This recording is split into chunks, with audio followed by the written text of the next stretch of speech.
बिस्मिल्लाहिर्रहमानिर्रहीम, अस्सलाम वालेकुम एंड गुड मॉर्निंग पाकिस्तान। आप देख रहे हैं रोही एट 10 और मैं हूं तिहामा आज़म।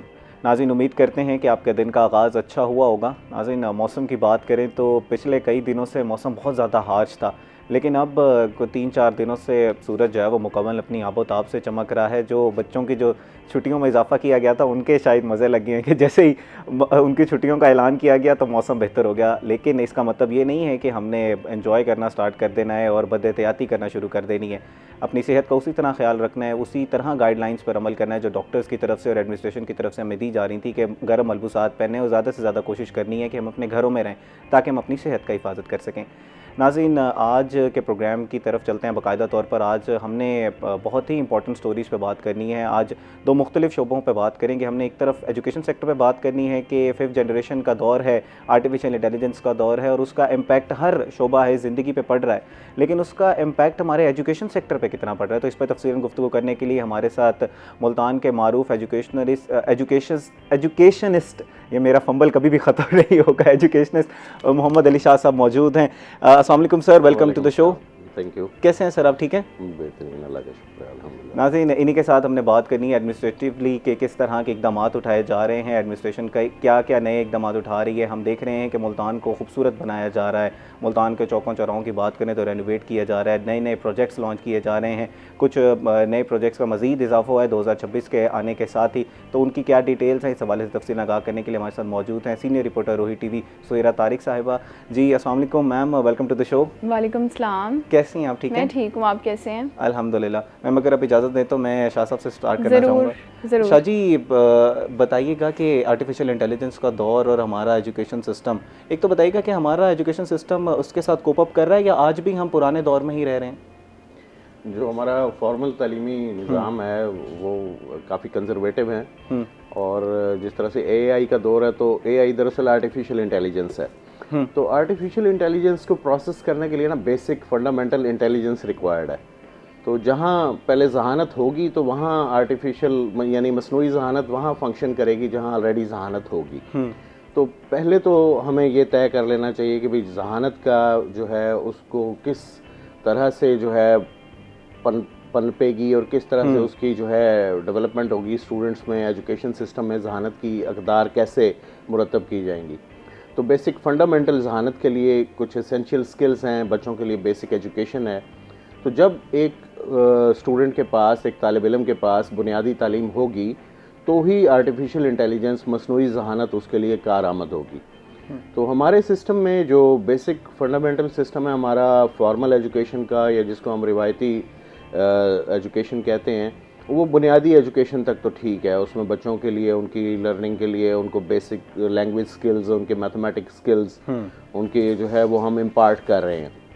बाकी जिस तरह से अब ग्लोबल सिटीज़नशिप का दौर है तो जैसे ही बच्चा प्राइमरी एजुकेशन के बाद आगे अपग्रेड होता है, फर्दर एजुकेशन के लिए जाता है, तो वहाँ यस आर्टिफिशियल इंटेलिजेंस उसके तभी काम आएगी जब उसकी बेसिक एजुकेशन जो है वो अप्रोप्रिएट होगी और मुनासिब होगी। ठीक है। अच्छा, इसमें कुछ हम देख रहे हैं कि कराची में भी इस तरह के प्रोजेक्ट्स लॉन्च किए जा रहे हैं, पंजाब में भी, कि दोनों को मिलाकर पढ़ाया जाए, हाइब्रिड निज़ाम बनाया जाए, कुछ घर में भी उनके लिए तालीम का निज़ाम किया जाए और स्कूल में भी इंतज़ाम किया जाए। तो इस तरह के निज़ाम को किस तरह देखते हैं अगर हम जदीद दौर के हवाले से बात करें? जी, पंजाब के लेवल तक तो मैं ये अर्ज़ करूँगा कि जैसे सरकारी हमारा इंफ्रास्ट्रक्चर है वो इनसफिशिएंट है। गवर्नमेंट के पब्लिक सेक्टर में ऑलरेडी टीचर्स जो है वो शॉर्ट हैं, उनमें कम हैं। तालीमी इदारों में जितनी टीचर्स की पोस्ट्स हैं उतनी पोस्ट के ऊपर टीचर्स जो है वो डिप्लॉयड नहीं हैं, अवेलेबल नहीं हैं। तो हमारा आलमोस्ट पाकिस्तान का जो है 50% पॉपुलेशन जो पंजाब पे है, इसके इंफ्रास्ट्रक्चर पे बहुत लोड है। प्राइवेट सेक्टर यस वो इस डोमेन में, एजुकेशन में और फॉर्मल मॉडर्न एजुकेशन में प्राइवेट सेक्टर का काफ़ी किरदार है। सरकारी जो एजुकेशन सेटअप है, जो ज़्यादा जहाँ पर हमें तवज्जो देनी चाहिए, वहाँ चंद डिलेमा, चंद इश्यूज़ ऐसे हैं, प्रॉब्लम्स ऐसी हैं कि टीचर्स से उनसे हमने पोलियो की ड्यूटी भी उनसे करानी है, टीचर से हमने कोई पॉपुलेशन सेंसस कराना है, टीचर से हमने और सर्वे कराने हैं। तो टीचर्स जो है वो फंक्शनल पर्पस के मुताबिक फंक्शन नहीं कर रहे। जो एजुकेशन के डिसिप्लिन के असातिज़ा हैं, जो सॉफ्ट स्किल के हामिल हैं, उनसे हम कुछ और लेबोरियस और दूसरी जॉब्स उनसे कराते हैं। तो जो हमारा ऑलरेडी जो एग्जिस्टिंग इंफ्रास्ट्रक्चर एजुकेशन का है, उसका मेन जो उसकी बैकबोन है, जो उसकी रीढ़ की हड्डी है, वो उस्ताद है। तो जब उस्ताद जो है वो आपका एंगेज होगा, ओवर इंडल्ज होगा गैर तालीमी सरगर्मियों में, तो उसकी डिलीवरी एजुकेशन में, स्कूल एजुकेशन में, क्लासरूम इंटरेक्शन में वो है ही नहीं। तो उसकी एनर्जी को आप उस वक्त ड्रेन कर देते हैं जब टीचर को ये पता है कि उसने गैर तालीमी सरगर्मियों में ज़्यादा सर्व करना है और उसने बच्चों के साथ उसका जो फेस टू फेस सेशन है क्लासरूम का, उसमें उसने जो है वो आइडल रहना है। तो ये वाला हमारा डायलेमा जो करंटली हम ऑब्जर्व कर रहे हैं गुज़िश्ता चंद सालों से, हमारा जो पब्लिक सेक्टर का एजुकेशन जो उसमें स्पाइनल कॉर्ड है, जो टीचर है, उसको हम ओवर यूज़ कर रहे हैं, उसको ओवरबर्डनाइज्ड है। सुहेरा, आप भी एजुकेशन सेक्टर को कवर करती हैं, इसके बारे में ज़रा बताइएगा कि आपका इस बारे में क्या मौक़िफ़ है? क्या ऐसा ही है या हम जदीद तकाज़ों पर वो उतरना शुरू हो गए हैं, हमारा निज़ाम तालीम उस तरफ जा रहा है? चलें, हम बेबी स्टेप्स ही सही, लेकिन हम स्टेप्स लेना हमने स्टार्ट कर दिया। अच्छा, बिल्कुल मैं इनकी बात से एग्री करूँगी कि हमारे पास अगर हम सरकारी इदारों की बात करें, स्कूल्स की, कॉलेजेस की, तो वहाँ पर अनफॉर्चुनेटली वो टीचर्स बहुत कम तादाद में अवेलेबल हैं। साउथ पंजाब में तो मेरा ख़्याल है बहुत ही कम तादाद है जो कि एआई को या जदीद तकाज़ों को समझते हों। अब आप देखें, मैंने जस्ट एक रिपोर्ट तैयार करनी थी कि जनरेशन जी जो है, जेन जी, उनको क्या प्रॉब्लम्स फेस करनी पड़ती हैं या उनको किन चीज़ों की ज़रूरत है। तो अनफॉर्चुनेटली बहुत कम ऐसे, और वो भी टॉप क्लास जो प्राइवेट हमारे इंस्टीट्यूशंस हैं, सिर्फ वो अवेलेबल हुए हैं। सरकारी इदारों में तो जेन ज़ी का कोई नामो निशान ही नहीं है। मतलब इस टर्म को नहीं समझते, एआई को नहीं समझते, क्योंकि वहाँ पर हायरिंग्स और जो हमारे टीचर्स हैं वो बहुत पुराने हैं। मतलब उनको अपडेट नहीं किया गया, ना टीचर्स के लिए कोई ट्रेनिंग्स हो रही हैं और ना वो आगे से कोई कोर्सेज सीख रहे हैं। तो जब तक हम यूथ को आगे नहीं लाएंगे जो कि ख़ुद इस फेज़ से गुजरे हैं या ख़ुद उन्होंने ये वाली तालीम हासिल की है, तो कब तक हम आगे चीज़ें जो हैं वो डिलीवर करेंगे। अभी आप भी कवर कर रही थी, अलिशा भी बता रही थी कि अभी भी एजुकेशन सेक्टर में टीचर्स की बहुत ज़्यादा कमी है और उसको फिलअप करने के लिए कुछ ना कुछ किया जा रहा है। जैसे हमने सुना था कि हायरिंग्स तो नहीं हो रही, फ़िलहाल तो नहीं हो रही हैं। उसमें ये है कि ऐलान तो बार बार होते हैं कि न्यू टीचर्स हायर किए जाएंगे, और वही तो मैं कह रही हूँ कि जब न्यू टीचर्स आएंगे तो ही तो यूथ फिर सामने आएगी ना, जिन्होंने ये न्यू एजुकेशन जदीद अंदाज में हासिल की है। तो हमारे पास वही टीचर्स हैं जो 1980 से 1990 से लगे हुए हैं, और जब तक वो रिटायर्ड नहीं हो जाते हैं तो वो अपने एक ही पैटर्न के थ्रू जो है वो पढ़ा रहे होते हैं। मसला है ना कि वो सीखना भी नहीं चाह रहे जदीद चीज़ें, क्योंकि अब वो इस एज में हैं कि वो कहते हैं कि बस ठीक है। अच्छा देखिए, उनको सीखने की ज़रूरत एक इंसान को होती है, नॉलेज अपने लिए सीखना, और एक होता है कि आपकी जब एक चीज़ जॉब लगी हुई है सरकारी तौर पर और आपको कोई चेक एंड बैलेंस नहीं है, कोई पूछने वाला नहीं है कि क्या किस तरह से होनी है चीज़ें। लेकिन अभी ये है कि सीएम पंजाब बहुत सारे इनिशिएटिव्स ले रही हैं, लेकिन उनका जो बेसिक जो इनके इनिशिएटिव्स हैं वो ज़्यादातर फाइनेंशियल सपोर्ट के हैं या स्टूडेंट्स को जो वसाइल फ्राहम किए जा रहे हैं उस हवाले से है। जो जदीद एजुकेशन है उस हवाले से आप देखें, हमारे यहाँ का बच्चा आज भी यही चाहता है, जो आज से बहुत साल पहले से यही चाह रहे हैं कि जब हायर एजुकेशन हासिल करनी है तो किसी बड़े सिटी या बाहर के मुल्क जाया जाए, क्योंकि यहाँ पर अपॉर्चुनिटीज़ नहीं हैं। सिर्फ हमारे कुछ ऐसे प्राइवेट इंस्टीट्यूशंस हैं और वहाँ तक हर किसी की रसाई जो है ऑटोमेटिकली नहीं है। हमारे यहाँ हम अक्सर बात करते हैं, हर शो में ये बात होती है कि एक तो इंफ्रास्ट्रक्चर बहुत ख़राब है इदारों का, और दूसरा साइंस टीचर ही मैथ्स पढ़ा रहा है, वही इस्लामियात पढ़ा रहा है, वही उर्दू पढ़ा रहा है, वही कंप्यूटर पढ़ा रहा है। और इवन कि अब तो कुछ लाइब्रेरियंस हैं, उनको ये टास्क दिया हुआ है कि आप जाके कंप्यूटर की क्लास ले लें, बस बच्चों को बिठाना है, एंगेज करना है, बस पढ़ाना है, वो जो सिलेबस उनको मिला हुआ है वही रॉट लर्निंग की तरफ हमें लेके जाना है। क्लासरूम्स भी मौजूद नहीं है। इवन कि विमेन यूनिवर्सिटी में स्मार्ट क्लासरूम और स्मार्ट लर्निंग सिस्टम, उसका आगाज़ जो है वो आज से 2 साल पहले हुआ था, उसको बाकायदा तौर पे फॉल किया गया था, लेकिन उसके लिए भी वो प्रॉपर सेटअप मौजूद नहीं है। मतलब कि कुछ टीचर्स वहाँ पर मौजूद हैं, लेकिन ऐसा नहीं है कि उसको लाजमी तौर पर स्टूडेंट्स ने लेना है। ठीक है, मतलब ऑफ एंड ऑन, जिसकी जो चाहता है उसको बिल्कुल ऑफ कर ऐसे ही ले, है। लेकिन कंपलसरी नहीं है कि उसमें ऑफ कंपल्सरी करना नहीं है। है, अच्छा, जहाँ पर चलें एजुकेशन सेक्टर में उम्मीद करते हैं कि हालात कुछ बेहतर होंगे और थोड़ी सिर्फ इस तरफ भी नज़र आएगी जिस तरह बाकी एडमिनिस्ट्रेटिवली हम देख रहे हैं कि इकदाम उठाए जा रहे हैं। कुछ शहर में कैफ़ेज़ बनाए जा रहे हैं हमारे जैसे किताब बीन लोगों के लिए जो किताबें पढ़ना चाहते हैं, उनकी क्या डिटेल्स हैं? बिल्कुल आप जैसे लोगों के लिए तो अच्छी खबर है ये। आप भी तो पढ़ती हैं। मैं भी पढ़ती हूँ, मैं थोड़ा कम तो उसमें ये है कि हमारी मुल्तान की अगर हम लाइब्रेरीज़ की बात करें तो सरकारी तौर पर 2 हमारी कदीम लाइब्रेरियां हैं। एक बाग लांगे खान की लाइब्रेरी है जिसकी हालत थोड़ी सी बेहतर है, थोड़ी सी बेहतर, हाँ बिल्कुल थोड़ी सी। दूसरी हमारी म्यूनसिपल पब्लिक लाइब्रेरी जो कि 1980s में ऑलमोस्ट उसको बनाया गया था और ये कॉरपोरेशन के अंडर थी, लेकिन जैसे जैसे हमारे महकमे गैर फॉल होते गए वैसे वैसे लाइब्रेरी की कंडीशन वर्स्ट होती गई और इस वक्त सिचुएशन ये हो चुकी थी कि वहाँ पर जितनी किताबें पड़ी हुई थी, और आपको मैं बताऊँ वहाँ इतनी किताबें थीं और बहुत ज़बरदस्त किताबें थीं। यानी आप हिस्ट्री ले लें, आप इस्लामिक हिस्ट्री ले लें, आप साइंस ले लें, आप शेर व शायरी ले लें, मतलब बहुत ज़बरदस्त किताबें थीं। लेकिन हुआ ये कि वहाँ पर ना देखभाल हुई, ना उसकी कभी जो है वो रेनोवेशन हुई, तो आहिस्ता आहिस्ता किताबों को दीमक लगना शुरू हुआ। फिर हमने देखा पहले 100 किताबें, फिर 1000 किताबें, फिर 2000 किताबें उठा के रद्दी में फेंकी गई। लाइब्रेरी की किताबें क्योंकि वो इस काबिल नहीं रही थी। फर्नीचर वहाँ ख़राब हो चुका था। अब वो किले के अतराफ़ में लाइब्रेरी मौजूद है और वो मुल्तान शहर का मेन मरकज़ है, हमारा घंटा घर है, अंदरून शहर है, यानी जहाँ पे भी लोग ऐसे जो कि मुताले के शौकीन हैं या एक टाइम में न्यूज़पेपर रीडिंग उसको बड़ा माना जाता था, और अभी भी जो हमारे पुराने लोग हैं, हमारे जो ग्रैंडफादर्स की उम्र के, वो आज भी अखबार पढ़ने को तरजीह देते हैं, लेकिन कोई स्पेस नहीं है ना, कोई जगह नहीं है उनके पास बैठने के लिए। एक कचहरी का टाइम मिल जाता था, लोग इकट्ठे होकर अखबार पढ़ते थे, उस पे गपशप हो जाती थी और एक अच्छा वक्त गुजरता था। अब लाइब्रेरी को ज़िले इंतज़ामिया ने ओन किया है और कमिश्नर आमिर करीम ख़ान ने ये प्लान अभी जो है अभी सिर्फ तजवीज़ पेश की है और प्लान पे काम होना भी स्टार्ट हो गया है। उसका अंदर वाला सारा हिस्सा जो है उसको गिरा दिया गया है और नए सिरे से तामीर किया जाएगा। और अच्छी चीज़ ये है कि ना सिर्फ लाइब्रेरी न्यू बनेगी, बल्कि होगा ये कि जो किले की बाउंड्री वॉल के साथ सारा एरिया जो खाली पड़ा हुआ है वहाँ पर एक कैफेटेरिया बनाया जाएगा। अच्छा। ताकि चाय भी साथ हो, और कहते हैं ना टी हाउस की तरह की तर्ज का कुछ नहीं, टी हाउस की तरह नहीं होगा। टी हाउस एक अलग चीज़ है, वो नीचे प्रॉपर रीडिंग वो बना हुआ है और यहाँ पर फिर आप देखिए ना लाइब्रेरी है, बुक्स मौजूद होंगी।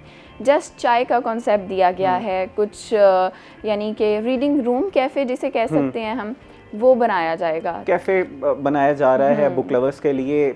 सर्दियों का दिन हो, साथ एक किताब हो और आपके हाथ में चाय का कप हो, तो इससे बेहतरीन चीज़ क्या हो सकती है। नाज़रीन, इस हवाले से मज़ीद भी गुफ्तगू करेंगे, लेकिन इस वक्त वो एक ब्रेक का हमारे साथ रहिएगा।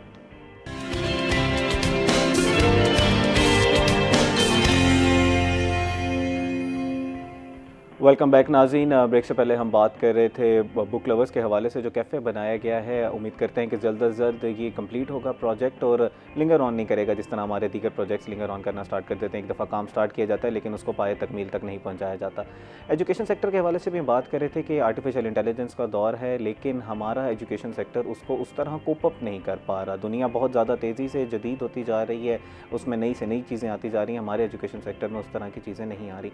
अच्छा जनाब, ये बताइए कि कुछ लोग कहते हैं कि ठीक है, हमें जैसे आपने भी अपने इब्तिदाइया में यही बात की थी हमारे पहले सेगमेंट में कि बेसिक पहले सिखा दें और उसके बाद फिर आर्टिफिशियल इंटेलिजेंस को सिखाना चाहिए। इसका नेगेटिव इम्पैक्ट पे बात कर लेते हैं कि आपके क्रिएटिव थिंकिंग पे, सोचने समझने की सलाहियत पे किस तरह इम्पैक्ट होता है, क्योंकि आजकल हम अपने सारे काम आर्टिफिशियल इंटेलिजेंस से करवा रहे हैं, तो वो जो हमने खुद चीज़ें सोचनी थी वो हम नहीं सोच रहे, तो इसका इम्पैक्ट हमारे बच्चों पर भी होगा जिन्होंने सोचना है, जहाँ से नई नस्ल हमारी निकल रही है।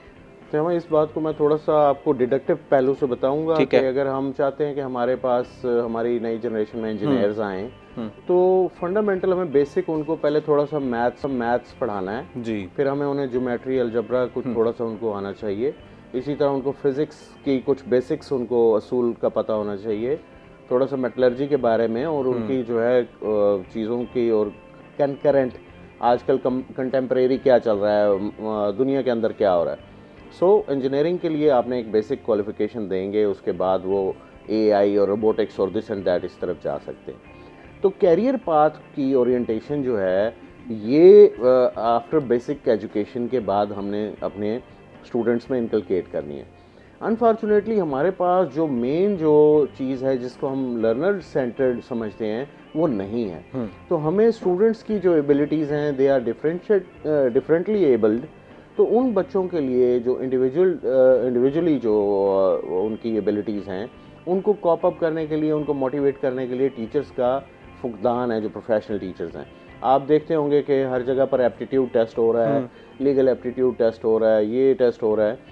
तो टीचिंग में भी यस कि जो टीचर्स जो है वो बच्चों से मोहब्बत करते हैं, बच्चों की ग्रोथ को समझते हैं, बच्चों के सवालात को समझते हैं, बच्चों को के सवालात का जवाब देना चाहते हैं, इस तरह के टीचर्स को, हाईली मोटिवेटेड टीचर्स होंगे तो हम स्टूडेंट्स को मोटिवेट कर सकते हैं। ठीक है, हायरिंग के वक्त ही हमें ये चीज़ जहन में रखनी है कि टीचर्स के अंदर क्या क्या चीज़ें मौजूद होनी चाहिए। अच्छा, और आपको एक और थोड़ा सा बैक एंड पे मैं बताता हूँ, एक चीज़ को हमने प्रोसेस करना है। आपका हमारा कोई बच्चा है, शाइनिंग है, हमने इसको डॉक्टर बनाना है या इंजीनियर बनाना है। उसके बाद थोड़ा सा ज़रा पैसिव बच्चा है, आपने सोच लिया कि भाई इसको जो है कोई किसी और ट्रेड में इसको डालना है। तो जब आपके पास सारी जो है जो लग्जरी और अच्छी जो है लुक्रेटिव पोस्ट पे आपका वो बच्चा नहीं गया, तो आप कहते हैं यार इसको टीचिंग में डाल दो। तो ये हमारा बहुत बड़ा जो है डिलेमा है कि हमने जो इंटेलेक्चुअल एलीट्स हैं उनके लिए एजुकेशन सेक्टर हमारा बंद है, वहाँ वो टीचर्स जो है उस साइड पर नहीं आते। जबकि दुनिया के अंदर ये तय होता है कि टीचिंग की जॉब के लिए आपको इंटेलेक्चुअल एलीट्स चाहिए, उनकी स्कोलास्टिक एबिलिटीज़ हों, उनका विजन होना चाहिए, उनका एप्टीट्यूड होना चाहिए। तो जब हमारे यहाँ स्कूल में टीचर ने आना ही सिर्फ नौकरी के लिए है, तनख्वाह के लिए आना है और उसने अपना टाइम किल करने के लिए आना है, तो उसको आप किसी भी असाइनमेंट पे लगा देंगे तो वो उसको तो ऑन करेगा, मगर जब क्लासरूम इंटरेक्शन में बच्चा उससे कोई क्यूरी करेगा तो वो उसको स्नब कर देगा, उससे अवॉइड करेगा। ये हमारे मसाइल हैं। मेरे ख्याल है हम थोड़ी सी टीचर्स के मसाइल की तरफ जा रहे हैं। मैं चाहूँगा कि हम आर्टिफिशियल इंटेलिजेंस की तरफ थोड़ा सा दोबारा है, मैं उसकी इंपॉर्टेंस की जानना चाह रहा था, और मैं चाहूँगा कि आप उसके ज़रा बता दें कि आर्टिफिशियल इंटेलिजेंस को इस्तेमाल करते हैं हम किस तरह अपने निज़ाम तालीम को बेहतर कर सकते हैं। देखिए, आर्टिफिशियल इंटेलिजेंस तो एक सोर्स है, आप उस सोर्स को, उस इंफॉर्मेशन के फ्लड को कैसे एक्सप्लोर कर सकते हैं अनलेस कि आपके पास नॉलेज नहीं है रेलेवेंट। तो हमने बच्चों को असाइनमेंट दे दी कि आपने जो है लाइक कोई पिक्चर बनानी है थ्रू आर्टिफिशियल इंटेलिजेंस, ठीक है। तो उसमें उसको पता होना चाहिए कि मैंने जो कंटेंट, जो मुझे असाइनमेंट दी गई है उससे रेलेवेंस क्या चीज़ रखती है। आपने किसी बच्चे को कोई थ्योरी, कोई साइंस का मॉडल उसको दे दिया है, तो उसके लिए बेसिक एसेंशियल जो है उसके पास नॉलेज होगा, तो वो उसको आर्टिफिशियल इंटेलिजेंस से प्रोसेस करेगा। यही वजह है कि हमारे पास जब आर्टिफिशियल इंटेलिजेंस से लोग काम कर रहे हैं तो उससे वो काम का म्यार नहीं हासिल हो रहा जो यूनिवर्सली एक्सेप्टेबल है। हमने कंपेटिटिव मार्केट को देखना है, हमने स्टूडेंट के जो स्किल है, जो उसका नॉलेज है, उसकी यूटिलाइजेशन देखनी है कि उसकी वो यूटिलाइजेशन कहाँ पर है। तो आर्टिफिशियल इंटेलिजेंस एक बहुत अच्छा टूल है, उसको इस्तेमाल करने के लिए हमारे पास जो रिसोर्सेज हैं बुनियादी, उसमें सुपरविजन का एक किरदार है। ओके। तो जब हम सुपरविजन के किरदार को उसमें देखते हैं तो वो रेलेवेंस उसमें तब आ सकती है कि आपकी आउटकम या आपकी प्रोडक्ट क्या आएगी। तो ये इसमें आर्टिफिशियल इंटेलिजेंस का यस इसमें रोल है, मगर उसके लिए आप समझ लें कि ये कोई बेसिक या एलिमेंट्री लेवल नहीं है, ये एक हायर लेवल की चीज़ है। इसको यूटिलाइज करने के लिए आपके पास जो है, जैसे कि आजकल हमारी यूनिवर्सिटीज़ में स्टूडेंट्स हैं, ये ग्लोबल सिटीजनशिप का दौर है, तो हमारे पास कोई बैरियर नहीं है उन स्टूडेंट्स के लिए जो यूनिवर्सिटी और हायर एजुकेशन में है।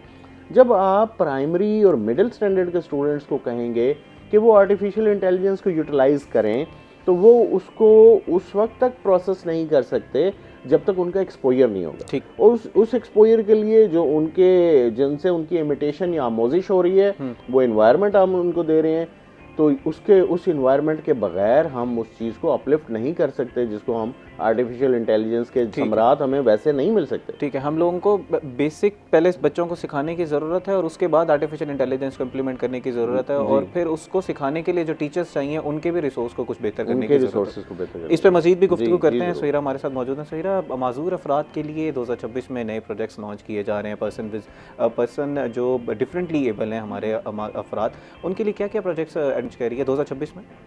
अच्छा, और 2025 के भी प्रोजेक्ट्स बताइए। क्या वो पाए तकमील तक पहुंचे? ठीक हो गया। सोशल वेलफेयर डिपार्टमेंट की जानिब से 2025 और 26 का जब बजट आया था तो उसमें कुछ नए प्रोजेक्ट्स शुरू किए जाने का ऐलान किया गया था और उनके लिए बाकायदा तौर पे फंड्स भी एलोकेट किए गए थे, जिसमें एक मदर एंड चाइल्ड केयर के हवाले से एक इदारा बनाया जाना था, जैसे mother and child care hospitals हैं हमारे।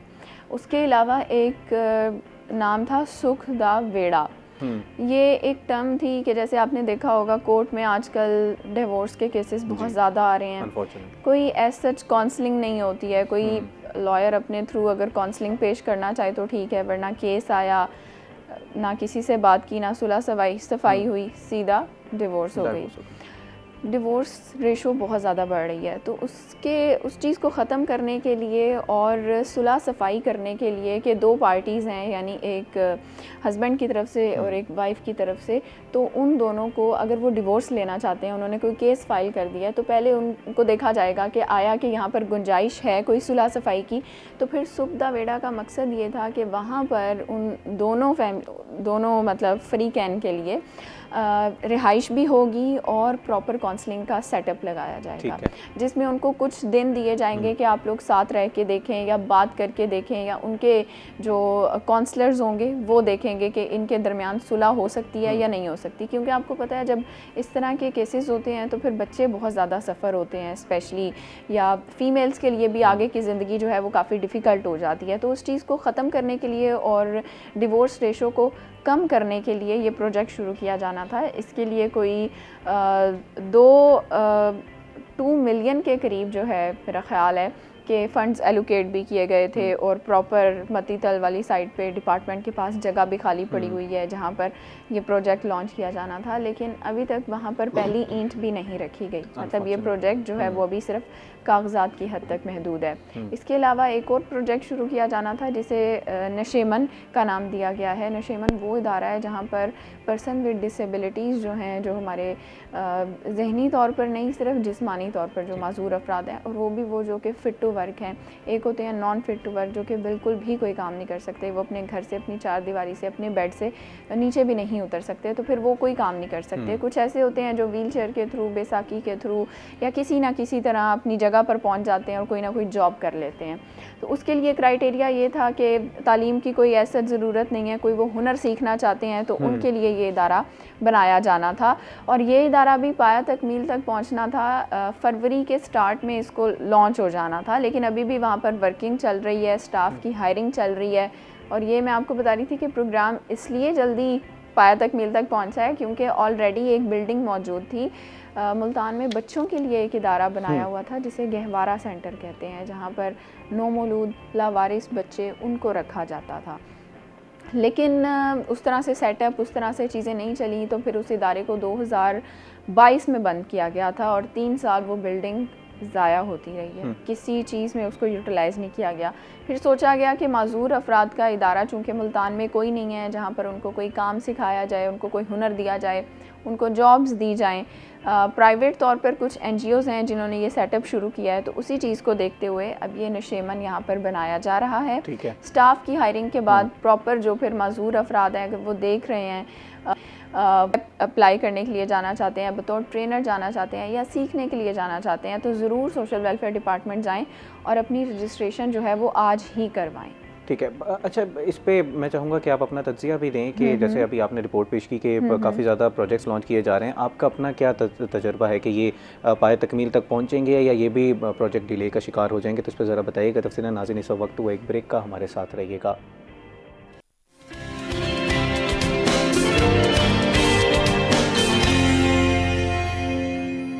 वेलकम बैक नाज़रीन। ब्रेक से पहले हम बात कर रहे थे मुल्तान के डिफरेंट प्रोजेक्ट्स के हवाले से, और मैं चाहूँगा कि सुहेरा उस पर अपना तज्ज़िया भी दें, क्योंकि रिपोर्टर हजरात जो हैं वो आवाम में रहते हैं, उनको पता होता है कि क्या ये प्रोजेक्ट कंप्लीट होगा भी या नहीं होगा, या सिर्फ ये वादे वईद ही हैं।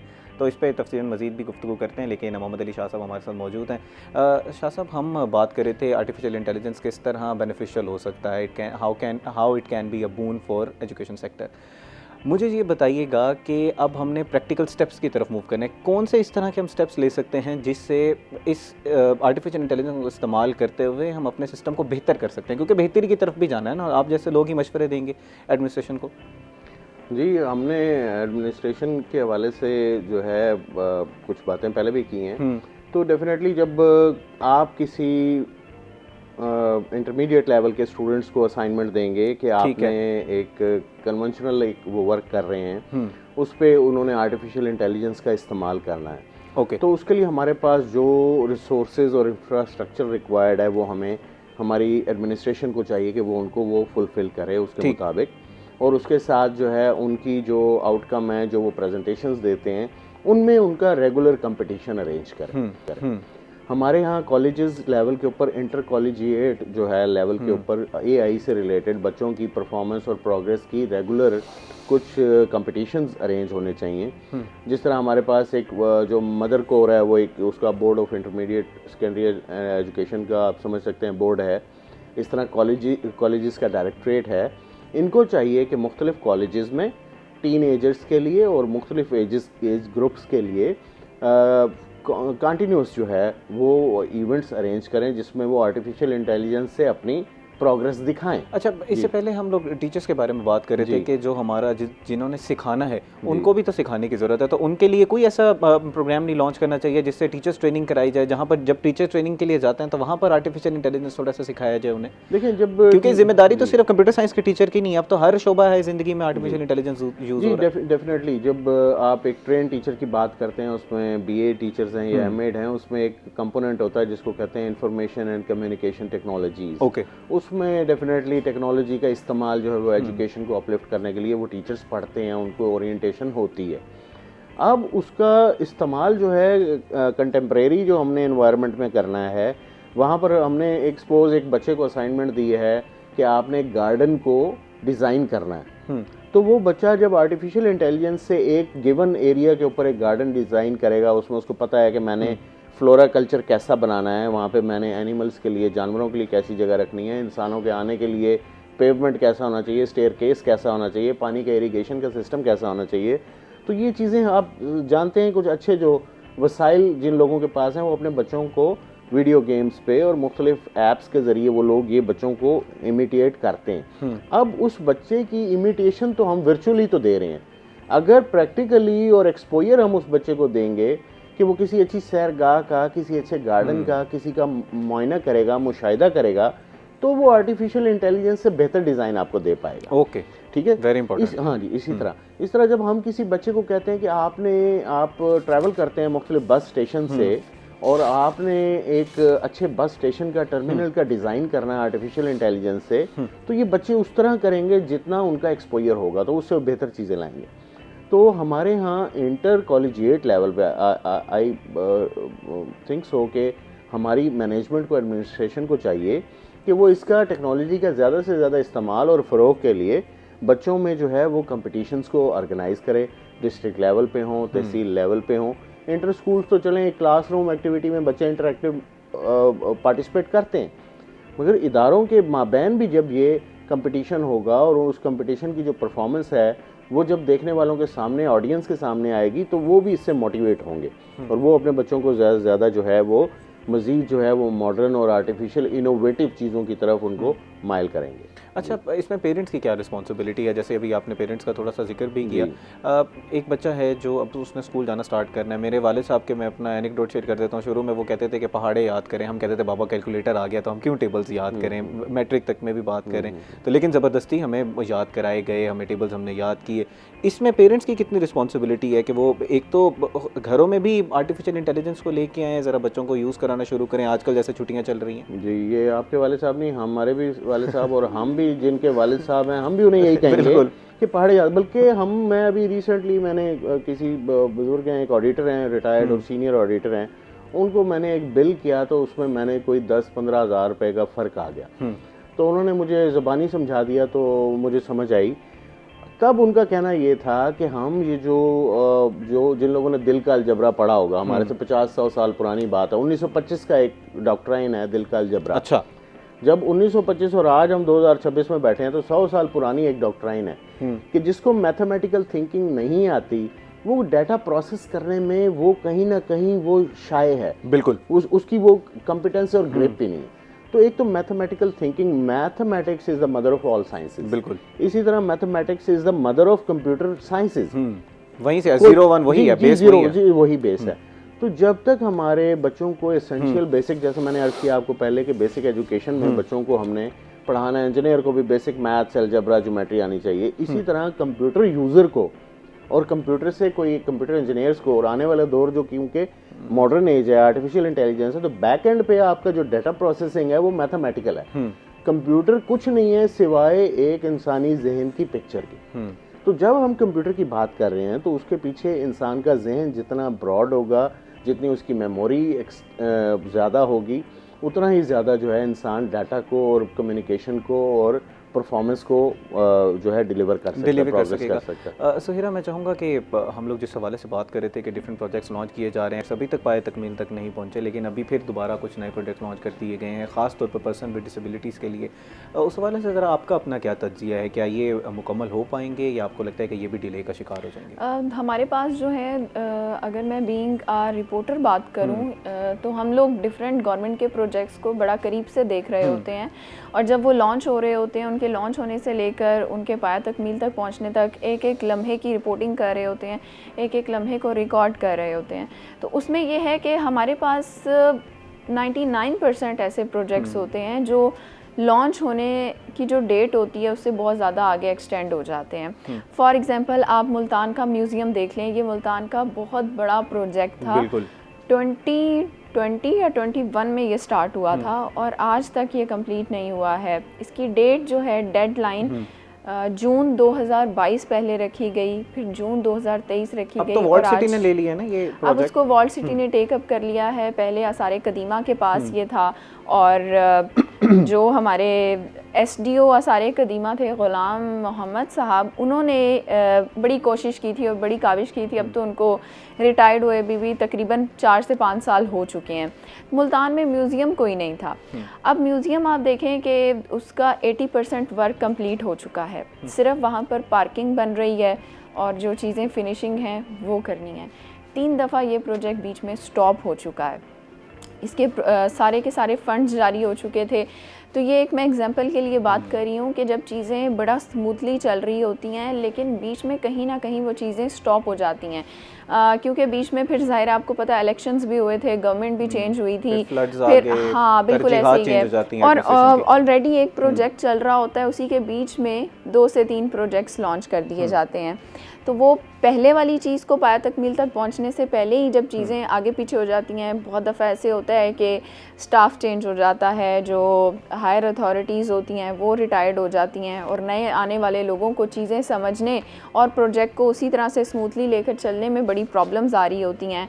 हमारा घंटा घर की बिल्डिंग देख लें, ये मुल्तान के वो प्रोजेक्ट्स हैं जो कि मुल्तान की पहचान है। घंटा घर की बिल्डिंग की रेनोवेशन का काम भी 2018 से चल रहा है। बीच में वॉल्ट सिटी अथॉरिटी को ख़त्म करने की बातें की गई, 2-2.5 साल के लिए वो प्रोजेक्ट बंद हो गया था कि मुल्तान में वॉल्ट सिटी को जो है वो ख़त्म कर दिया जाएगा, स्टाफ को निकाल दिया जाएगा, और अभी तक वो प्रोजेक्ट वैसे का वैसा ही पड़ा हुआ है। वैसे का वैसा ही पड़ा हुआ है। साफ़ पीने के पानी का भी बहुत बड़ा मसला है मुल्तान के शहरियों का। हम लोगों के इंटरनेशनली भी ये रिपोर्ट किया गया कि मुल्तान का पानी बहुत ज़्यादा आलूदा होता जा रहा है। फिर एक वाटर फिल्ट्रेशन प्लांट्स का एक जाल बिछाया गया। आप बताइए कि उन जाल्स का उनका क्या बना? फिल्ट्रेशन प्लांट्स का वो फ़ाल हैं, लोग पानी साफ़ पी पा रहे हैं या लोगों को अभी भी मुश्किलात और गंदा पानी पी रहे हैं? बिल्कुल ऐसे ही है। मुल्तान के शहरी जो हैं उनको साफ़ पानी बेसिक नीड है। एक बहुत बड़ी आबादी, बहुत बड़ा तबका ऐसा है जहाँ पर अवेलेबल नहीं है साफ़ पानी। स्पेशली डिस्ट्रिक्ट एजुकेशन अथॉरिटी ने भी स्कूल्स के बाहर, बहुत से स्कूल्स के बाहर, ये जो आबादी वाले इलाकों में है, जैसे गुलगश में है, नवा शहर में है, मुमताज़ाबाद में है, वो लगाए थे ताकि ना सिर्फ स्कूल बल्कि इर्द गिर्द के लोग भी साफ़ पानी ले सकें। लेकिन अनफॉर्चुनेटली मुल्तान में टोटल जो हमारे वाटर फिल्ट्रेशन प्लांट्स हैं उनमें से 50% ऐसे हैं जो गैर फ़ाल हैं। 50% गैर फ़ाल हैं? जी, बहुत बड़ा नंबर है। 50% गैर फ़ाल हैं, और उनमें से बहुत सारे ऐसे हैं जो किसी ना किसी NGO या किसी मुखय्यर अफराद के ताउन से चल रहे हैं, जो वर्किंग में, उनका बता रही हूँ। वाटर फिल्ट्रेशन प्लांट्स लग गए, अब उनको आगे कैसे लेकर चलना है, यानी उनकी देखभाल भी तो करनी है ना, उसकी एक प्रॉपर टाइमिंग है। वहाँ पर आप देखें किसी वाटर फिल्ट्रेशन प्लांट के पास आपको कोई सरकारी मुलाजिम दिखाई नहीं देगा, अमला ही मौजूद नहीं होता कोई जिसने अमला उसको साफ करना है, रेगुलरली मेंटेन करना है। सफाई है, खंडर बन चुके हैं, ताले लगे हुए हैं बहुत सी जगहों को। अगर लोग कहते हैं कि आप हमें इसको खुद टेकअप करने दें तो हम इसको खुद लेकर चलेंगे, जो इलाके के कुछ चंद एक हम खुद हैसियत वाले पैसे लोग होते मिला हैं, के इसको बिल्कुल कर बिल्कुल, लेंगे। लेकिन वो भी नहीं हो सकता क्योंकि वो भी नहीं हो गवर्नमेंट पा की रहा। चीज़ है। बहुत ही इंपॉर्टेंट चीज़ है, बेसिक नेसेसिटी है, ज़िंदा रहने के लिए इंसान को सबसे ज़्यादा ज़रूरत पानी की है, वही मुल्तान के शहरियों को नहीं मिल पा रहा। जैसे सुहीरा बता रही हैं, बहुत ही अलार्मिंग है कि 50% of the water filtration plants are not functional. इस पर मज़ीद भी गुफ्तगू करते हैं, लेकिन नाज़रीन इस वक्त हुआ एक ब्रेक का, हमारे साथ रहिएगा।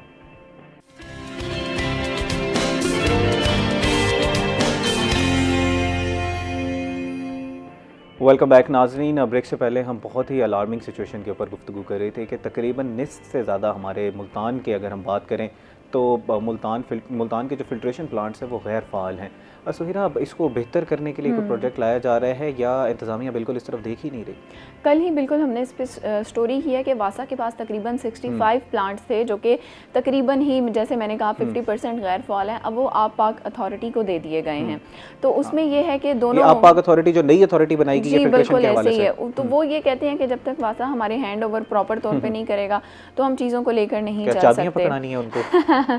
बस ये इदारियाती जो एक पॉलिटिक्स है ना, इसकी वजह से हमारी बहुत सारी चीज़ें जो हैं वो रह जाती हैं और उसको सफ़र कौन करते हैं? बेचारे शहरी। आर्सेनिक मिला पानी पी रहे हैं बहुत से लोग जो हैं वो मोटर ऑन करके तो फिर डायरेक्ट पानी निकाल कर पीते हैं, वो भी सेफ नहीं है। एक टाइम पे मुल्तान का पानी बहुत साफ समझा जाता था, लेकिन अब वो बहुत ज़्यादा आर्सेनिक ज़्यादा हो चुका है। इंटरनेशनली रिपोर्ट्स आई हैं इसके ऊपर। हाँ, अब बहुत से लोग हैं वो कितनी दूर तक जा सकते हैं ना आखिर पानी लेने, क्योंकि पानी आपको पता है कि दिन में बहुत ज़्यादा यूज़ होता है, खाने में भी, पीने में भी। तो जब तक वो साफ़ नहीं होगा तो फिर आप लोग क्या कर सकते हैं? हमारे बहुत से पेरेंट्स के साथ बैठते थे ना, बात करते थे, चले बाबा कोई एक चीज़ तो मुफ्त मिल रही है ना, वो पानी है। वो कहते थे कि बेटा एक वक्त आएगा ये भी आप जो है वो खरीदेंगे। लोग समझते हैं ना कि पंजाब में तो पानी बहुत है, बिल्कुल ऐसे ही है। और ख़रीदने में भी एक चीज़ का बड़ा ध्यान रखना चाहिए कि जो हमारा मिनरल वाटर भी है वो जब तक सील पैक वाली बॉटल नहीं है तो आप ना पिएं। बिल्कुल, ये भी एक अलमी है। हाँ, कि आजकल जो मार्केट में मिल रही है वो खुले हुए होती हैं, बॉटल्स खुले हुए होते हैं। और अगर आपको साफ़ पानी कहीं मिल रहा है ना शहर में, मैंने 3 से 4 पॉइंट्स ऐसे देखे हैं, तो वो कोई ना कोई NGO ही चला रही है जो बेहतरीन और साफ़ पानी प्रोवाइड कर रहे हैं। वो क्यों?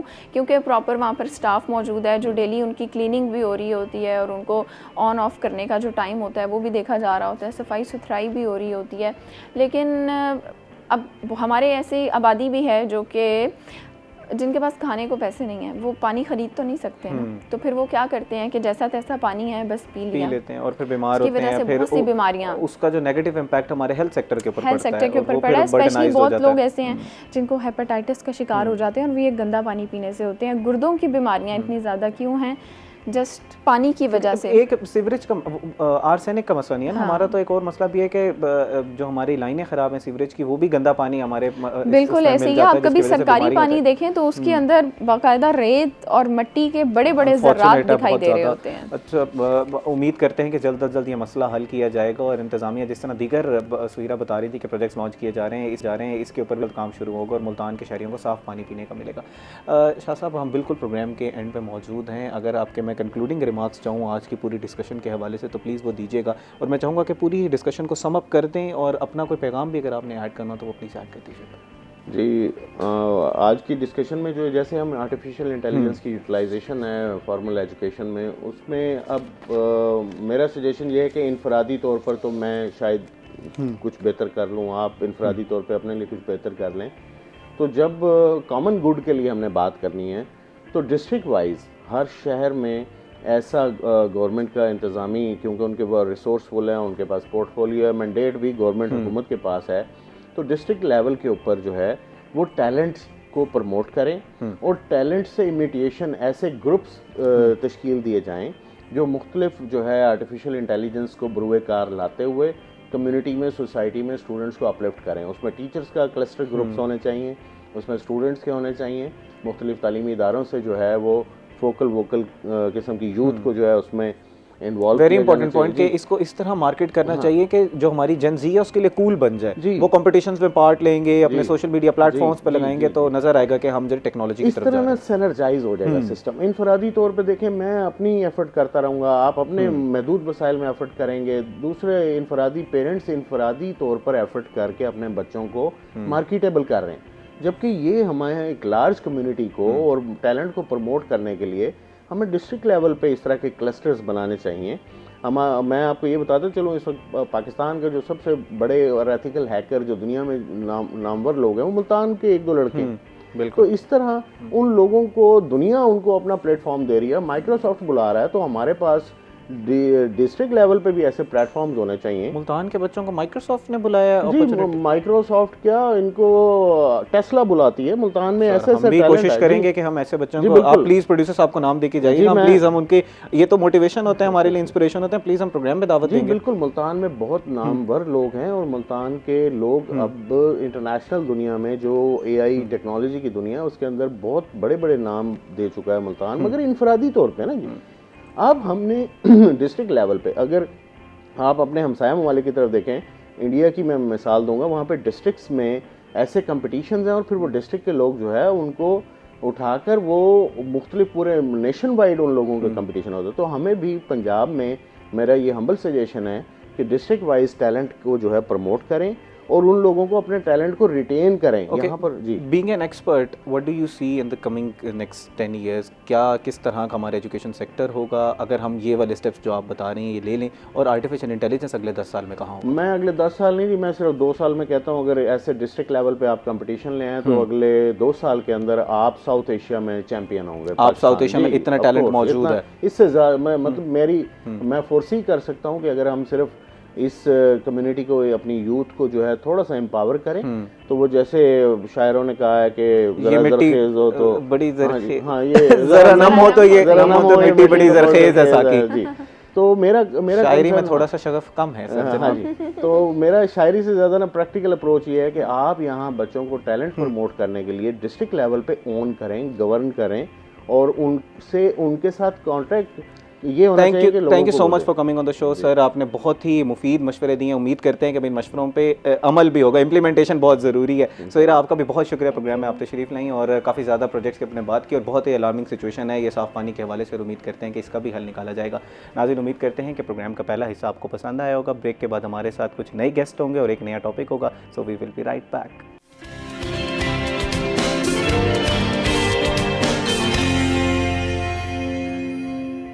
वेलकम बैक नाजरीन, उम्मीद करते हैं कि प्रोग्राम का पहला हिस्सा आपको पसंद आया होगा। नाजरीन, प्रोग्राम के इस हिस्से में हमने बात करनी है डॉक्टर्स की लाइफ के हवाले से।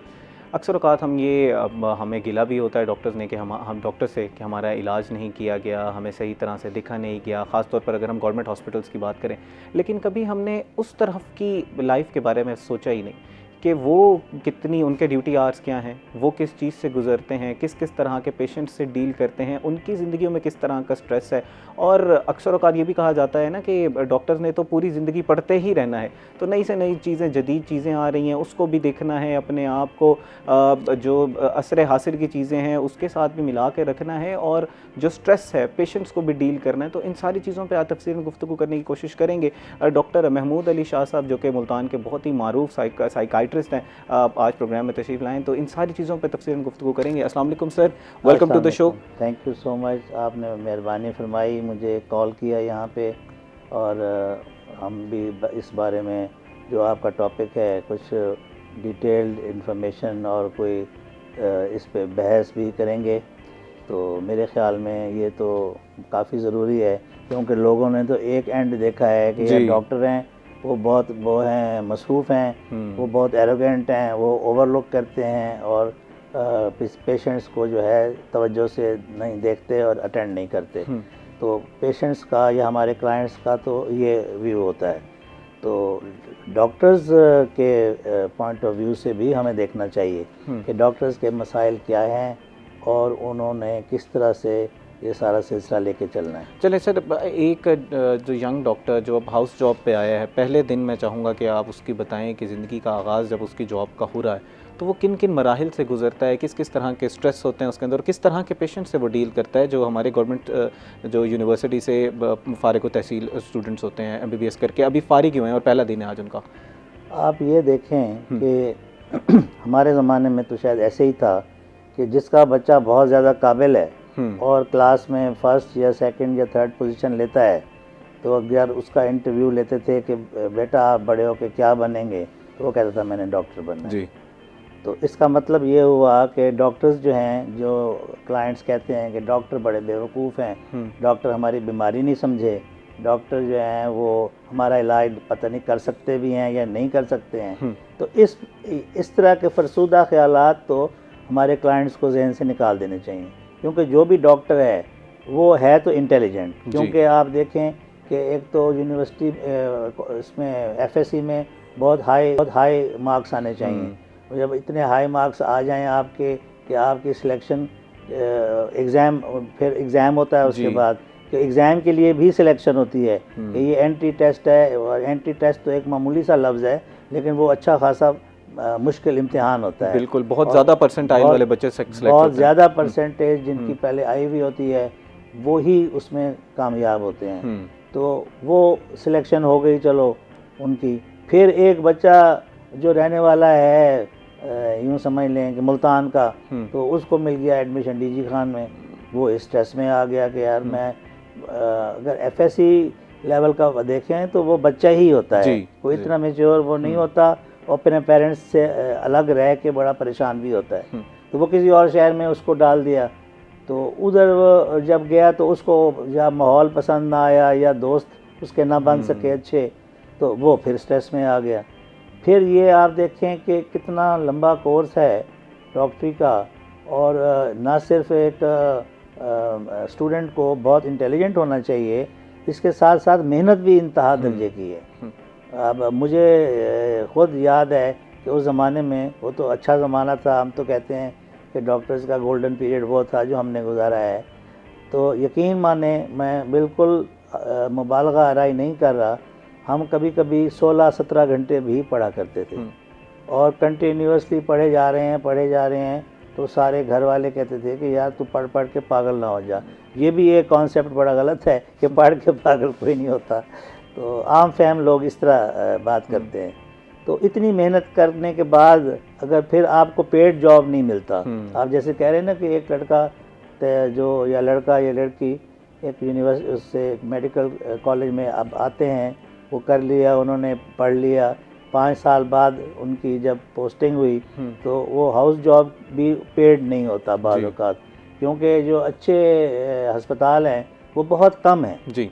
तो मैं तो अपना मेरी ये गुजारिश है हुकूमत पंजाब से या फेडरल लेवल पर भी कि मेडिकल कॉलेजेस जो हैं प्राइवेट ना बनने दें, आप सरकारी मेडिकल कॉलेजेस बनाएं, क्योंकि प्राइवेट मेडिकल कॉलेज वाला जो स्ट्रेस है वो पेरेंट्स के लिए ज़्यादा है। तो एक बच्चे की फ़ीस 50 लाख है, तो 50 लाख वो पे करे, और यूँ समझ लें कि उसके बाद उसको हाउस जॉब भी पेड ना मिले, तो उन पेरेंट्स का सोचें कि वो क्या उनकी परेशानी किस हद तक बढ़ेगी, ना सिर्फ उस डॉक्टर की जो हाउस जॉब कर रहा है। फिर अब हाउस जॉब में भी इतने पैसे दिए नहीं जाते कि वो अपने लिविंग पे, अखराजात पे, जाहिर है कि वही एज होती है यंग एज के, उसमें बच्चे की शादी भी करनी होती है पेरेंट्स ने, और बच्चे की जेब में एक ढेला नहीं होता, और वो सोचता है कि यार मैं शादी करके फिर अपनी फैमिली को कैसे सपोर्ट करूँगा, क्योंकि शादी के बाद तो जाहिर है कि वो उसका फ़र्ज़ बनता है कि अपनी वाइफ को, बच्चों को खुद सपोर्ट करे। जब जॉब, एक तो जॉब है नहीं, जॉब बहुत कम है, दूसरा ये है कि तनख्वाह इतनी कम है कि एक आपका यूँ समझ लें ड्राइवर, घर डोमेस्टिक ड्राइवर जो होता है 30,000 तो वो ले लेता है, और अगर डॉक्टर को आप 35,000 दे रहे हैं तो ये डॉक्टर की तौहीन है इतना पढ़ने लिखने के बाद। अच्छा सर, ये बताइएगा कि जैसे आप कह रहे हैं फाइनेंशियल बर्डन्स भी बहुत ज़्यादा हैं, क्या इसकी वजह ये है कि हम लोग बहुत ज़्यादा बच्चे डॉक्टर्स बनना स्टार्ट हो गए और उस तरह पॉपुलेशन की डिमांड नहीं थी, सप्लाई बहुत ज़्यादा होगी?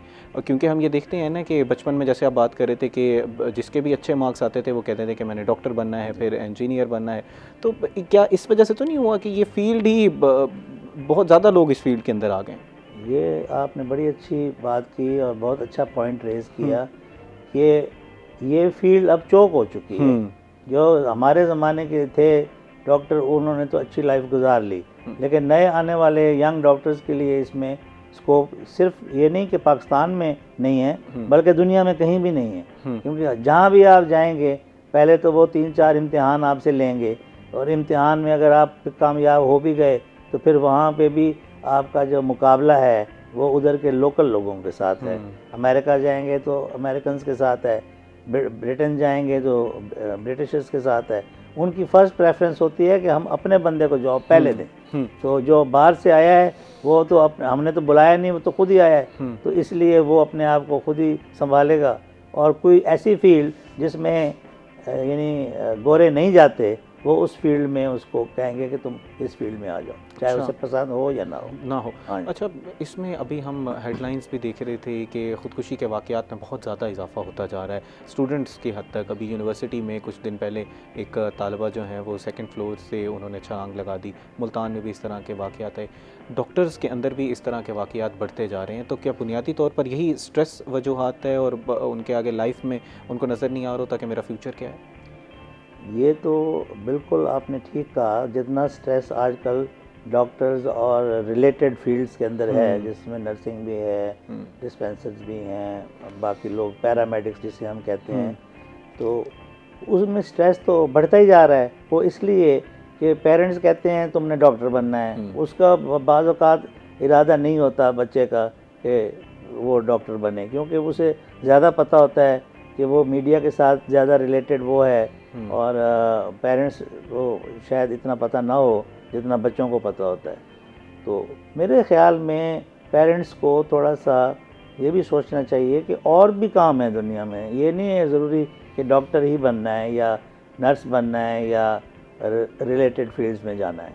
तो और जो काम है उनके बारे में भी सोचें और बच्चे के ऊपर प्रेशराइज़ उसको ना करें, क्योंकि वो बच्चे पे प्रेशराइज़ करने से स्ट्रेस वहीं से शुरू होता है और वो सारी उम्र रहता है। वो वहीं से स्ट्रेस स्टार्ट हो जाता है जब एफएससी के बाद बच्चा वो एमडी कैट के इम्तिहान में बैठता है और वहाँ पर उसके मार्क्स अच्छे नहीं आते और उसको लगता है कि शायद मेरी ज़िंदगी अब ख़त्म हो चुकी है और मेरे पास दूसरे कोई रास्ते नहीं है। तो मैं चाहूँगा इस पर थोड़ा सा ज़्यादा रोशनी डालें, थोड़ा सा ज़्यादा जोर दीजिएगा कि पेरेंट्स को समझने की ज़रूरत है कि डिफरेंट फील्ड्स हैं पड़ी जहाँ पर आपका बच्चे का अच्छा मुस्तकबिल हो सकता है। पेरेंट्स को इस बारे में सोचना चाहिए कि अब सारी दुनिया में कई फील्ड्स आ गई हैं ऐसी, जैसे डिजिटल मार्केटिंग है, जिस तरह से एआई के यानी आर्टिफिशियल इंटेलिजेंस के मुख्तलिफ फील्ड्स हैं, कंप्यूटर्स हैं और बहुत सारी इस तरह की फील्ड्स हैं जिनमें स्कोप अब बढ़ गया है और पहले से ज़्यादा है। तो अगर आपने अपने बच्चे को आउट ऑफ कंट्री भेजना है तो फिर जो वो वाली फील्ड्स में उसको एनकरेज करें जिनका स्कोप ज़्यादा है। डॉक्टरी में तो हर जगह यही हाल है कि पाकिस्तान में भी आपको स्ट्रेस है बहुत ज़्यादा, चूँकि आपके पास प्रैक्टिस कर रहे हैं तो पेशेंट कम हैं और जॉब्स है नहीं, फिर सरकारी लेवल पे नहीं है, तो जो प्राइवेट कॉलेजेस हैं वो चार्ज बहुत ज़्यादा करते हैं। तो कई लोग, आप यकीन करें कि मेरे पास ऐसे पेरेंट्स आए, उन्होंने घर लिए हुए थे और वो लिया के रहने वाले थे, दोनों टीचर्स थे माँ बाप, उन्होंने अपने वो घर बेच के और उन्होंने वो मेरी कुछ अर्सा मेरी पेशेंट रही हैं, उनको भी काफ़ी स्ट्रेस था तो उसको चाइना में दाखिला दिलवाया डॉक्टर बनने के लिए 2 घर बेच दिए। और वो घर बेच के, जो मेरा ख्याल है कि वो वेल ऑफ तो थे, वैसे प्रॉपर्टी उन्होंने इन्वेस्टमेंट की हुई थी प्रॉपर्टी में, तो लेकिन ये देखें कि जुनून किस कदर जुनून है कि डॉक्टर बनाना है बच्चों को, तो घर बेच के भी लोग जो है वो डॉक्टर बना। अच्छा, इसके अंदर दूसरी साइड का ये भी तो है ना कि जब से डॉक्टर्स की लाइफ ही स्ट्रेसफुल लाइफ है, अगर कोई शख्स डॉक्टर बनना चाह रहा है और वो आके इस फील्ड में आना चाह रहा है तो उसके जहन में पहले चीज़ें होनी चाहिए कि ये बड़ी एक स्ट्रेसफुल लाइफ है, और उसके बाद इस फील्ड में आने के बाद उसका ये कहना कि यार मैं तो बड़ी स्ट्रेसफुल लाइफ है और अब मुझे फील्ड स्विच करनी चाहिए, तो आने से पहले ये चीज़ें नहीं देख लेनी चाहिए? मेरे ख्याल में तो कई लोग तो ज़बरदस्ती आ जाते हैं बेचारे, क्योंकि उनके वालिद साहब स्ट्रिक्ट हैं, अल्लाह बहुत स्ट्रिक्ट हैं, वो कहती हैं तुमने और कुछ करना ही नहीं है, तुमने डॉक्टर ही बनना है। तो अब उनका इस तरह के जो आते हैं मजबूरन, आम तौर पर वो ज़्यादा स्ट्रेस का शिकार होते हैं। जैसे सर बता रहे हैं कि नाज़रीन, एप्टीट्यूड देखने की ज़रूरत है कि हमारा बच्चा किस तरफ ज़्यादा एक्सेल कर सकता है, बजाय इसके कि हम अपने ख्वाब, अपनी ख्वाहिशात उसके ऊपर थोपें, उसकी राय ले ली जाए कि वो किस फील्ड में जाना चाहता है। इस हवाले से मज़ीद भी गुफ्तगू करेंगे, लेकिन नाज़रीन इस वक्त वो एक ब्रेक का हमारे साथ रहिएगा।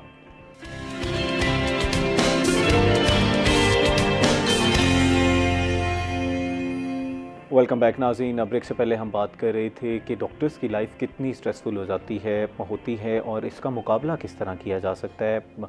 इस पे मज़ीद भी गुफ्तगू करेंगे, लेकिन इस वक्त हमारे साथ एक और गेस्ट मौजूद हैं, हकीम इकबाल बलोच साहब, जो कि बड़े मारूफ़ हैं और आप बहुत ज़्यादा पसंद करते हैं इनको। जब भी ये प्रोग्राम में तशरीफ़ लाते हैं तो आपके फ़ीडबैक से हमें अंदाज़ा हो जाता है कि आप इनके जो मशवरे हैं, इनके टोटके हैं, उनको अपनी लाइफ में इम्प्लीमेंट कर रहे हैं और उससे इस्तेफ़ादा हासिल कर रहे हैं। हकीम इकबाल बलोच साहब, वेलकम टू द शो। कैसे हैं सर आप? अल्हम्दुलिल्लाह बिल्कुल ठीक। सर आज हमने किन्नू के ऊपर डिस्कशन करनी है और मैं चाहूँगा कि ज़रा पहले किन्नू की अहमियत बता दें कि इस मौसम के हवाले से किस तरह इसको खाना चाहिए, उसकी अहमियत क्या है। जी, किन्नू जो है ना, ये मौसम सरमा का बहुत ही मारूफ फल है और हर एक का पसंदीदा फल है हर इंसान का। और इसकी अहमियत ये है कि इसके अंदर विटामिन सी काफ़ी तादाद में मौजूद है। सिट्रिक के उसमें फलों में आता है ये, और इसको छोटे से बड़े बंदे तक हर बच्चा, हर इंसान इसको बहुत ही लाइक करता है। और दोपहर में जब बैठ के बंदा इसको खाए तो इसका मज़ा और ही दोबाला हो जाता है। और ये एक्चुअली एंटीऑक्सीडेंट है, ठीक है, और इंसान को जहां अंदरूनी तौर पे सेहत मुहैया करता है, मैदा और डाइजेस्टिव सिस्टम, साथ ही लिवर किडनीज़ के फंक्शंस के हवाले से उनको बेहतर करने के लिए, तो वहाँ पे ये बैरूनी तौर पे जिल्द को भी जो है ना ग़िज़ाइयत और तरावत पहुँचाता है। और जिस्म के ख़ुसूसन चेहरे की जो झुर्रियाँ हैं वो भी इसके इस्तेमाल से दूर हो सकती हैं। ठीक है। ख़वातीन के अंदर मुख्तलिफ़ किस्म के हार्मोन्स की ख़राबियों की वजह से उनके अंदर जो तब्दीलियाँ आती हैं चेहरे के ऊपर, इसके इस्तेमाल से वो भी दूर हो जाती हैं। और ये खूबसूरती की भी एक बहुत बड़ी अलामत है और इसको बहुत ही ज़्यादा पसंद किया जाता है हमारे यहाँ। अच्छा हकीम साहब, ये बताइएगा कि अक्सर लोग इसको खाने से मना भी करते हैं कि वो कहते हैं कि हमें इससे जी नज़ला हो जाता है, काफ़ी तुर्श है, तो ये वहम है या वाकई इससे नज़ला होता है? देखिए, जहाँ तक इसकी तुर्शी का ताल्लुक है, एक्चुअली ऐसा मौसम ये इब्तदा में जब शुरू में आता है जी, जब बारिशें ना हुई हों तो उस वक़्त इसका इस्तेमाल एहतियात से करना चाहिए। ठीक है। उसमें क्योंकि इससे जो है ना गले की इन्फेक्शन, थ्रोट इन्फेक्शन हो सकती है, टॉन्सिलाइटिस हो सकता है, और दूसरी ज़ुकाम की कैफियत, चूँकि इसका मिजाज जो है ना वो गर्म तर है, तो उस तरी की वजह से, उसकी वजह से फिर ये कदरे अपनी तुर्शी की वजह से भी छींकें और खराश गले में पैदा करके नज़ला ज़ुकाम का, जैसे खांसी का सबब बन सकता है। आजकल का जो वेदर है, लेकिन आजकल के वेदर की मुनासबत से ये इसका इस्तेमाल बेहतर है। और अब कदरे कुछ दिनों पहले भी हल्की फुल्की कहीं ना कहीं बारिशें हो चुकी हैं और इसकी जो जिल्द के ऊपर स्किन पे जो तुर्शी वो आई हुई होती है वो काफ़ी हद तक उसमें इस्लाह हो चुकी होती है। ठीक है। तो इसको अब के मौसम में इस्तेमाल किया जा सकता है। और अगर हम एक दिन में इस्तेमाल करेंगे, अक्सर लोग तो बैठते हैं ना कचहरी करने के लिए, फिर पता ही नहीं चलता कि कितने किलो वो खा गए। अगर हम अंदाज़न, अगर एहतियातन हम इसका लगाएंगे कि कितने किलो एक दिन में खा लेने चाहिए हमें? एक्चुअली ऐसा है कि ये तो हर एक की अपनी अपनी उस पर मुनासिब, लेकिन तिब्बी लिहाज से जो है ना, इसको तकरीबन आधा किलो तक से 1 किलो तक खाया जा सकता है, कोई इशू नहीं है। और गिलास जूसेस में भी आप लोग इस्तेमाल करते हैं कि 1 गिलास जूस का भी डेली के तौर पे इसका इस्तेमाल किया जा सकता है। ज़्यादा बेहतर क्या है कि इसको खाया जाए या जूस निकाल कर पी लिया जाए? क्योंकि कहा जाता है कि फाइबर होता है, इसके अंदर फाइबर जो है ना वो फ़ायदेमंद है। और इसी तरह जूस जब आप लेंगे तो फाइबर उसमें नहीं है कि वो छन जाती है। तो दोनों तरीके बेहतर हैं, लेकिन सबसे बेहतर तरीका जो है ना वो उसका खाने का है। अच्छा, जैसे आपने विटामिन सी का हकीम साहब जिक्र किया, तो विटामिन सी तो हमारे इम्यून सिस्टम को भी काफ़ी ज़्यादा बेहतर करता है, तो इसकी इम्यूनिटी के ऊपर अफादियत बताइएगा कि हमारे इम्यून सिस्टम को किस तरह बेहतर करता है? जी, ये बिल्कुल इस तरह है कि हमारे ये एपिटाइज़र भी है। ओके। और भूख भी लगाता है। भूख लगने से फिर जब खाना अच्छा खाया जाएगा, हज़म भी होगा, तो क़ुव्वत मदाफ़ियत बेहतर होगी, खाना हज़म होगा, और उसके साथ साथ जो हमारे अंदर एंजाइम्स पैदा होते हैं खाने को हज़म करने के लिए, वो जूसेस, वो एंजाइम्स वो बेहतर तरीके से क्रिएट होंगे। और उसके बाद जो है ना फिर ये क़ुव्वत मदाफ़ियत को काफ़ी हद तक बेहतर करके हमारे जिल्द की, हमारे चेहरे की रौनक को, हमारे मैदे को, डाइजेस्टिव सिस्टम को, हत्ता कि आपके दिल की कैफियत को भी ये काफ़ी हद तक फ़र्क पहुँचाएगा। अच्छा, दिल के अमराज के जिनको मसला है वो लोग भी इसको यूज़ कर सकते हैं। कोई इसमें मना नहीं है। लेकिन इस बात का एक एहतियात बताता चलो कि शुगर पेशेंट्स के लिए, शुगर पेशेंट्स ज़रा इसके इस्तेमाल में थोड़ी सी एहतियात करें, इसको बकसरत ना इस्तेमाल करें। इसको तकरीबन बस ये है कि हफ्ते में मुख्तलिफ दिन मुकर्रर कर लें, 2 से 3 दिन तक आप इनको एक दिन छोड़ के 1 गिलास या जूस का या तकरीबन किलो जो है ना एक आधा किलो तक इस्तेमाल कर तो सर ये ग्लाइसेमिक इंडेक्स पे कहाँ फॉल करता है अगर हम शुगर के मरीजों के हवाले से बात करें? इसलिए कि ये ज़रा थोड़ा सा अपनी इसके अंदर जो है ना जहाँ तक दूसरी वो सिट्रिक पाई जाती है, थोड़ा सा मिठास भी इसके तरह मौजूद है और वो मिठास थोड़ी सी जो है ना आपकी इंसुलिन को जो है ना आपकी शुगर लेवल को जो है ना मुतासर कर सकती है। ठीक है, एक पॉइंट मेरे जहन में जी आया है, जी डॉक्टर साहब, मैं चाह रहा हूँ को अगर मुझे कोई इसमें है तो वो क्लियर हो जाए।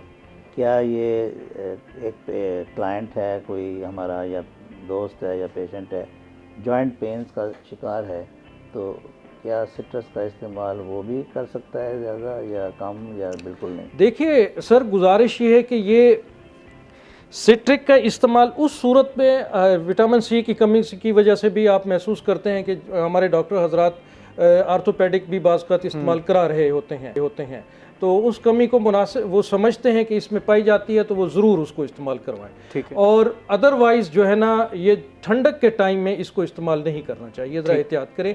धूप हो जब अच्छी तरह निकली हुई हो और आप दिन का टेम्परेचर भी कदरे बेहतर हो और हीट महसूस कर रहे हो तो आप उस वक्त उसको मतलब कर सकते हैं, लेकिन उसके अंदर नमक काला इस्तेमाल करें। मैं ये पूछना चाहूँगा, आम तौर पर फ्रूट्स वगैरह मॉर्निंग में नाश्ते से पहले खाए जाते हैं या जूस कोई पीता है तो वो भी सुबह को, तो सुबह का टाइम तो ठंडक का टाइम होता है, क्या उस वक्त ऐसा शख्स जिसको आर्थराइटिस का प्रॉब्लम है, जॉइंट पेन्स हैं, क्या वो यूज़ कर सकता है? नहीं सर, वो एहतियात करे उस सूरत से, ठीक, वो एहतियात करे। ठीक। अच्छा, अब इसमें जैसे सर ने ये बात इम्पोर्टेंट एक की है कि जिसको भी मसला है इसका जोड़ों के दर्द का या आर्थराइटिस का, वो इसको इस्तेमाल कर सकते हैं, लेकिन सुबह के टाइम पे एहतियात, सुबह के टाइम में एहतियात। इसमें आपने काले नमक की बात की, वो लोग जो ब्लड प्रेशर के मरीज़ हैं वो भी काला नमक इस्तेमाल काला नमक यूज़ कर सकते हैं, वो डायूरेटिक है, कोई इशू नहीं है उसमें। वो आपका वाइट जो साल्ट है वो आपको नुकसान पहुंचा सकता है, ठीक है। ये पिंक साल्ट या इस तरह का वो आपको नुकसान नहीं देगा। पेशाब के जरिए अगर कोई ऐसे इश्यूज होंगे वो निकल जाएंगे और आपका बीपी भी अगर रेज हुआ हो तो डायूरेटिक होने की वजह से वो कंट्रोल। और इसमें पानी की फिर मिकदार थोड़ी ज़्यादा कर देनी चाहिए अगर आप उसको काला नमक के साथ इस्तेमाल कर रहे हैं तो कर सकते हैं आप। ठीक है।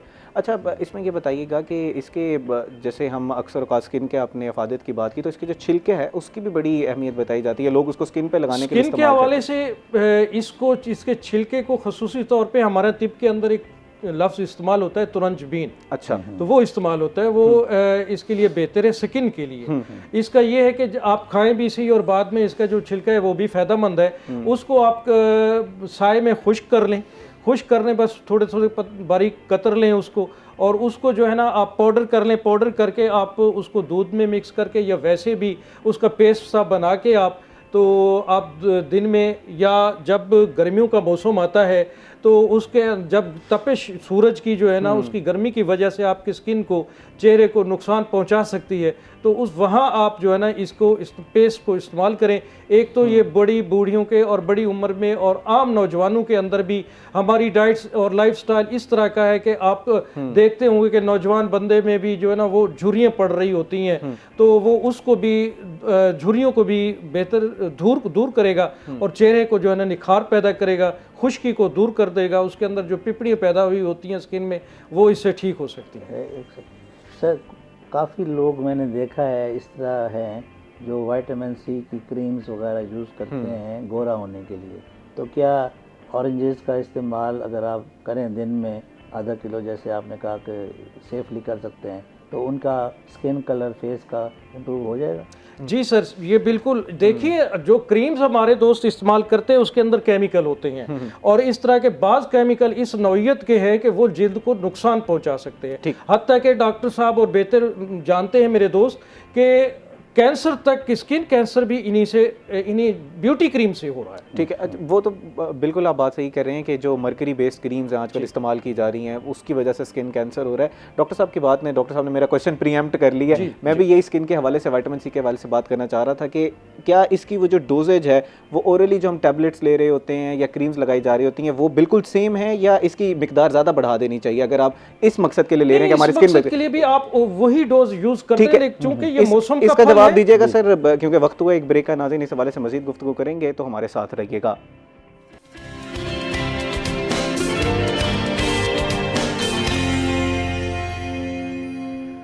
वेलकम बैक नाजरीन। ब्रेक से पहले हम बात कर रहे थे कि अगर कोई विटामिन सी इस हवाले से इस्तेमाल करे कि मेरे स्किन का कलर थोड़ा सा ब्राइट हो जाए, हम आजकल बड़ा अपना स्किन का ध्यान रखते हैं, तो विटामिन सी एक बहुत इंपॉर्टेंट रोल प्ले करता है। हकीम साहब ने बताया कि किन्नू का अगर आप इस्तेमाल करते हैं तो उसके अंदर विटामिन सी मौजूद है, अगर उसको इस्तेमाल करेंगे तो आपकी स्किन बेहतर हो सकती है। अब यहाँ पर ये सवाल पैदा होता है कि डोजेज का ख्याल किस तरह रखना है, क्योंकि टैबलेट्स में तो एक मखसूस अमाउंट मौजूद है, वो आप ओरली अपने बॉडी में लेते हैं, जिसकी वजह से आपकी स्किन बेहतर हो जाती है। क्या किन्नू में भी कितनी मिकदार रखें तो कि वो डोजेज उसकी बराबर हो जाए? जनाब बताइएगा कि अगर एक टैबलेट में फ़र्ज़ करें एक X amount doses of vitamin C मौजूद है, कितने किन्नू हम खाएं तो हमारी स्किन के लिए बेहतर होगा वो? इसकी मैं पहले मिकदार आपको बता चुका हूँ। इसमें यह है कि सिर्फ इतनी एहतियात करें कि आप का जो है वो ज़रूरत आपकी पूरी हो जाए, ठीक, ख़ुसूसी तौर पे कहीं इतना ना हो कि आपने इतने ज़्यादा किन्नू खा लिए हैं और फिर वो आपके लिए जो है ना दिल पे बोझ बने, मैदे पे बोझ बने। तो उस और लिया जा सकता है, कोई इशू नहीं है, जो नॉर्मल मिकदार में पहले बता चुका हूँ आपको। आधा किलो के हिसाब से, आधा किलो तक आप डेली इस्तेमाल कर सकते हैं। इसके नेगेटिव इम्पैक्ट से बात करते हैं, लेकिन हम क्योंकि आज डॉक्टर्स की लाइफ के ऊपर गुफ्तगू कर रहे थे। अच्छा जनाब, ये बताइए कि बहुत ज़्यादा स्ट्रेसफुल लाइफ है डॉक्टर्स की, जैसे आप बात कर रहे थे, अब इसको बेहतर किस तरह किया जा सकता है? अगर हम डॉक्टर्स की बात करें, एक दूसरे की कंपेनियनशिप कितनी ज़रूरत है? जैसे आप बताते हैं कि 16-16 घंटे एक डॉक्टर जो है वो पढ़ता है। बिल्कुल इसी तरह जैसे और फील्ड्स में भी चौक होती जा रही हैं, तो मेडिकल की फील्ड भी चौक होती जा रही है। पेरेंट्स को चाहिए कि कोई प्लानिंग करके तालीम दिलवाएं अपने बच्चे को। ज़रूरी नहीं है कि जितने बच्चे हैं सारे ही डॉक्टर बने, तो आजकल वो हालात नहीं हैं डॉक्टर्स के जो आज से 50 साल पहले थे। आज से 50 साल पहले से। सर एक कॉलर लाइन पर मौजूद हैं, उनका हम सवाल ले लेते हैं। अस्सलाम वालेकुम जी, अपना नाम बताइएगा और सवाल कीजिएगा। जी अस्सलाम वालेकुम ताम भाई, कैसे हैं आप? खैरियत से हैं? अल्हम्दुलिल्लाह जी। मोहम्मद शकूर खान बात कर रहा हूँ ईसा खेल से। जी शकूर साहब, आपने मौसम के हिसाब से और मौसम के हिसाब से जो फ्रूट के लिए इन मोअज़्ज़िज़ मेहमान गिरामी को बुलाया है, ये बहुत अच्छा हमें ब्रीफ कर रहे हैं। क्वेश्चन ये होगा जी कि ये किन्नू को आप इस्तेमाल कह रहे हैं, इसके साथ आपके लिए इस मौसम में गाजर और मूली का जो इस्तेमाल है, ठीक, उसके फवायद और उसके बेनिफिट्स भी बताएं। और ये जो ज्यादातर हमारे बच्चे वैसे जूसेस लेते हैं, उससे तो कहीं बेहतर है कि गाजर का जूस भी पी लिया जाए, और उसमें क्या विटामिन हैं और क्या उसके बेनिफिट्स हैं। दूसरा ये कि ये जो हम सब्जियां इस्तेमाल करते हैं या हम फ्रूट्स में, इसमें स्प्रेज होते हैं, तो हम कैसे पहचान पाएंगे कि हम जो किन्नू इस्तेमाल कर रहे हैं वो स्टोरेज किए हुए किन्नू भी, फ्रूट ज्यादातर स्टोरेज है आजकल, वेजिटेबल्स भी, या वो नेचुरल उस पे उनकी प्रोडक्ट हुई है। तो ये डॉक्टर साहब इस सिलसिले में हकीम साहब ये बताएं कि वो हम पहचान कैसे कर पाए, और दूसरा उसका इस्तेमाल कोई मुज़िर तो नहीं हो सकता कि अगर वो स्प्रेज, क्योंकि आपके बागों पे स्प्रेज होते हैं, क्योंकि आपके स्प्रेज ना हो तो बहुत ज्यादा कीड़ा लग जाता है, उसमें कुव्वत मुदाफ़त स्प्रेज ना हो तो वो खत्म हो जाती है फ्रूट की। जी ठीक जी, बहुत शुक्रिया जी। मोहतरम शकूर साहब ने बड़ी अच्छी बात पूछी है। ये एक्चुअली हमारे किसान हजरात और फ्रूट ग्रोअर हजरात जो है दरख्तों पे अपने फलों की हिफाजत के लिए स्प्रे का इस्तेमाल करते हैं। जो स्प्रे जो है वो हमारी इंसानी सेहत के लिए इंतहाई नुकसानदेह है। ठीक है, तो इसके लिए बेहतर तो ये है कि पहले तो उन जो फ्रूट है उसकी स्किन बता देती है, कि उसका छिलका बता देता है कि वो किस नौइयत से है। पहले ये है कि जो हम बाज़ार से लेकर आते हैं, इसके इस्तेमाल से के लिए ज़रूरी है कि हम इसको पहले पानी से धो लें, ताकि ऊपर कुछ स्प्रे वगैरह या इस तरह की जो उन्होंने ज़रूरी ज़हरें इस्तेमाल की हुई होती हैं तो वो दूर हो जाए। और असूल ये है कि ये फौरी तौर पे बागात से आते ही फौरी खाने की बजाय इस तरह के स्प्रे वाले फलों को उसको कुछ देर के लिए रख लिया जाए, तकरीबन 5 से 7 घंटे कम मोबेश, वगरना 1 से 2 दिन तक आप उसको स्टोर करते। ठीक है। अच्छा, घर में जैसे ये स्टोरेज की बात कर रहे थे कि जो स्टोर किए हुए हमारे पास फल और फ्रूट आ रहे हैं जो डायरेक्टली हमें मार्केट से मिल जाते हैं, और एक तो फार्मर्स के बाद बिल्कुल फ्रेश होते हैं ना जो हमें मिलते हैं, एक स्टोर किए हुए मिलते हैं, तो स्टोर किए हुए से कोई मसला तो नहीं होता खाने के ऊपर? कोई माइक्रो न्यूट्रिएंट्स में उसके या मैक्रो न्यूट्रिएंट्स में फर्क आ जाता है? के लिए भी केमिकल इस्तेमाल करते हैं जी। तो वो ज़ाहिर है कि वो अपनी उसकी तरोताज़गी को बरकरार रखने के लिए जहाँ वो उसके शक्ल को खूबसूरत बना के रखना ज़रूरी होता है, वहाँ अंदरूनी तौर पे उसकी जो ग़िज़ाइयत है उसको भी बरकरार करना लाजमी होता है। ठीक है, इसको कंप्लीट कीजिएगा डॉक्टर साहब से, हम ज़रा गुफ्तगू कर लें। इनके साथ एक और उन्होंने बात की जी, गाजर और चुकंदर का जूस मिलाकर पिया जाता है, इस पे गुफ्तगू करते हैं सर, बहुत इंपॉर्टेंट है, आजकल लोग बहुत ज़्यादा पी रहे हैं ये। अच्छा, हम लोग स्ट्रेस के ऊपर बात कर रहे थे कि डॉक्टर्स की लाइफ में बहुत ज़्यादा स्ट्रेस है सर, इसमें लॉन्ग ड्यूटी आवर्स और शिफ्ट के हवाले से भी ज़रा रोशनी डालिएगा कि उसको किस तरह चेंज करने की ज़रूरत है अपने एक्सपीरियंस के हवाले से। ऐसा है कि 72 घंटे की ड्यूटी भी करते हैं जो लड़के या लड़कियां हाउस जॉब कर रहे हैं, तो उनके जो शेड्यूल है वो बड़ा ही ख़तरनाक है। इतना काम करने से तो स्ट्रेस तो लाजमी बढ़ेगा, क्योंकि वो नौजवान डॉक्टर जो इस नए नए डॉक्टर बनते हैं उनके ऊपर पहले 6 महीने तो बहुत ज़्यादा बर्डन डाला जाता है। 6 महीने वो मेडिसिन, जनरल मेडिसिन में काम करें, फिर 6 महीने वो जनरल सर्जरी में करें। फिर आजकल तो कोर्सेज इस तरह से प्लान किए गए हैं, मेरे ख़्याल में उसको नज़रसानी की ज़रूरत है कि हम उसको मशीन समझने लग गए हैं। जो डॉक्टर्स ख़ास तौर पे इमरजेंसी में काम कर रहे हैं या जो डॉक्टर्स हाउस जॉब कर रहे हैं, हम उसको मशीन समझने लग गए हैं। तो ये मशीन नहीं है, इंसान को थोड़ा सा टाइम भी चाहिए होता है, कोई नींद भी पूरी हो जाए उसकी। बेचारे कई लोगों की ड्यूटियाँ हफ्ता ड्यूटियाँ लगा देते हैं रात की, तो रात की ड्यूटी आदमी को बहुत परेशान करती है, क्योंकि उसकी स्लीप पूरी नहीं होती। रात की जो नींद है वो दिन में पूरी नहीं हो सकती, रात है और दिन। अच्छा, इसमें हमारे जैसे आप जैसे जो एक्सपर्ट्स हैं या जो साइकोलॉजिस्ट हैं, उनकी कितनी अहमियत बढ़ जाती है, और जो स्टूडेंट्स हैं वो अगर अपने दोस्त के अंदर या अपने कॉलीग के अंदर किस तरह के सिम्टम्स देखें तो उन्हें फ़ौरन कहना चाहिए कि यार आप जाके किसी प्रोफेशनल हेल्प की तरफ जाएँ, आप बहुत ज़्यादा स्ट्रेस ले रहे हैं। स्ट्रेस जब बढ़ता है तो उसमें ना सिर्फ फिज़िकल सिम्टम्स होते हैं बल्कि मेंटल सिम्टम्स भी होती हैं। तो वो फिर अगर रब्ता कर ले किसी साइकोलॉजिस्ट से या साइकियाट्रिस्ट से तो वो बेहतर है, क्योंकि उनको थोड़ा सा थेरेपी से भी कायल किया जा सकता है, और ज़रूरी नहीं है कि उनको कोई दवाई, कैप्सूल, गोली दी जाए। तो हल्का फुल्का स्ट्रेस तो आराम करने से भी ठीक हो जाता है। अगर आप 2 दिन छुट्टी कर लें और बिल्कुल घर पे आराम करें, तो मेरा ख्याल है वो हफ्ते का जो प्रॉब्लम आपके सर पे सवार है वो दूर हो जाता है। अच्छा, इसमें ये बताइएगा कि जैसे हम ड्यूटी आवर्स का तो चलें, एक डॉक्टर फिर भी बर्दाश्त कर लेता है कि मैंने मेहनत करनी है, अभी मेरा करियर का स्टार्ट है। इसमें वो जो लवाहिकीन हैं या जो अटेंडीज़ होते हैं, ख़ास तौर पर हमारे गवर्नमेंट हॉस्पिटल में, उनका प्रेशर कितना ज़्यादा होता है, और उनको किस चीज़ की समझने की ज़रूरत है कि डॉक्टर किस चीज़ से गुजर रहा है और वो आपका इलाज बेहतर से बेहतर करेगा अगर आप उनको स्पेस देंगे तो।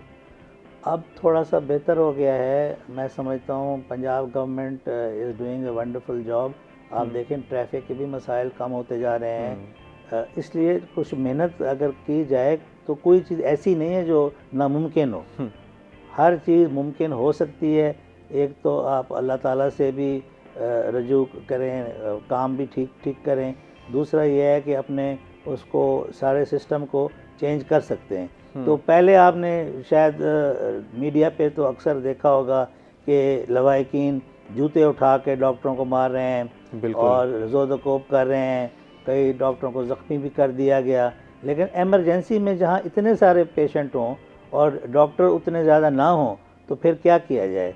ज़ाहिर है कि अगर मैं आपको चेक कर रहा हूँ तो मैं हकीम साहब को कहूँगा, हकीम साहब आप 5 मिनट सब्र करें, वेट करें, मैं पहले ये देख लूँ। लेकिन हमारे यहाँ रिवाज ये है कि किसी का पेशेंट अगर ओल्ड पेशेंट भी है या न्यू है, यंग है आई मीन, तो वो कहते हैं कि हमारे पेशेंट को पहले करें आप ट्रीट, बाकियों से बात उनमें सब्र नहीं है। थोड़ा सा सब्र से काम लेना चाहिए।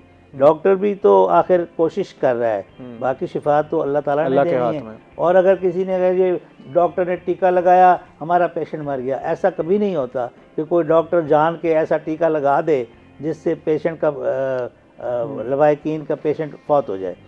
तो जिसकी उम्र थोड़ी है या अल्लाह ताला ने उसको मज़ीद आगे नहीं देनी एक्सटेंशन लाइफ में, तो अल्लाह ताला की तरफ से तो मौत वाक़ई इसमें वो होती है। एक वाक़या भी है एक बुजुर्गान दीन का कि एक बुज़ुर्ग का कि वो एक जगह से एक पत्ता उन्होंने खाया और उनको शिफा हो गई अल्लाह ताला की तरफ से।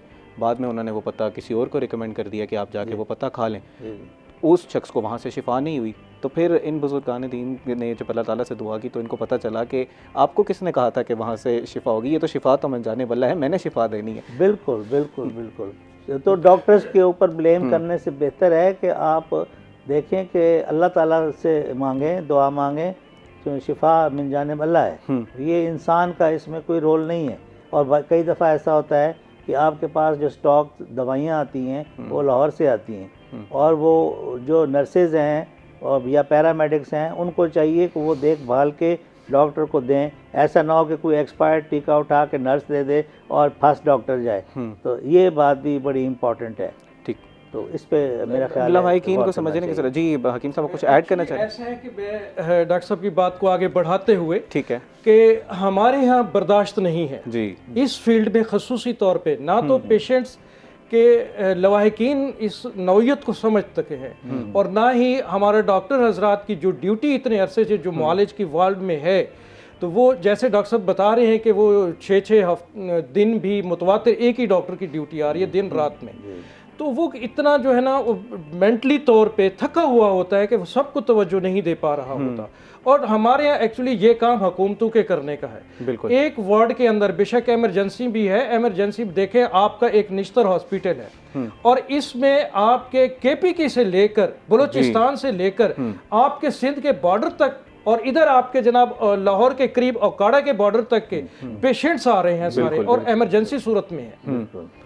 तो उनको जो है ना डील करने के लिए हमारे यहाँ स्टाफ इंतहाई कम है, बहुत कम है। तो बिल्कुल। ये स्टाफ मुहैया करना गवर्नमेंट का काम है, ना कि वो इदारे की इंतजामिया या लोकल जो है ना एमएस बैठे हुए हैं वो तो नहीं कर सकते। गवर्नमेंट ऑर्डर करेगी तो वो सीटें इतनी वैकेंट पड़ी हैं हमारे यहाँ, और उनको फिर जो है ना अपनी सिफारिशात पे जो एक डॉक्टर मेरिट पे आ भी गया है तो उसकी जो सिलेक्शन है वो कैंसिल हो जाती है, क्योंकि हमारे अरबाब इख्तियार अपने मनपसंद अफराद को उसमें भर्ती करना चाहते हैं, और वो ऐसा ना होने की वजह से फिर उसकी जो सिलेक्शन है वो कैंसिल कर देते हैं, और इतने में उन लोगों की हुकूमत चली जाती है। बिल्कुल। ये बहुत ही इंपॉर्टेंट चीज़ों पे हकीम साहब ने रोशनी डाली, और जैसे बता रहे हैं कि भर्ती करने की ज़रूरत है, स्टाफ को बढ़ाने की ज़रूरत है, डॉक्टर्स का तादाद बहुत ज़्यादा कम है और पेशेंट का इन्फ्लक्स बहुत ज़्यादा है। इसी तरह एक बहुत बड़ा प्रोजेक्ट निश्तर 2 जिसने निश्तर का बोझ उठाना था उसको भी फाल करने की ज़रूरत है। वो इस वक्त सिर्फ रेफरल सिस्टम पर काम कर रहा है कि रेफ़र कर दिया जाता है मज़ीद मरीज़ को। इन सारी चीज़ों पर रोशनी डाली की ज़रूरत है। एडमिनिस्ट्रेशन इंशाल्लाह इसके ऊपर काम करेगी और मसाइल हल करेंगे। नाज़रीन इस वक्त हुआ एक ब्रेक के बाद इसी टॉपिक को कंटिन्यू करेंगे। So we will be right back.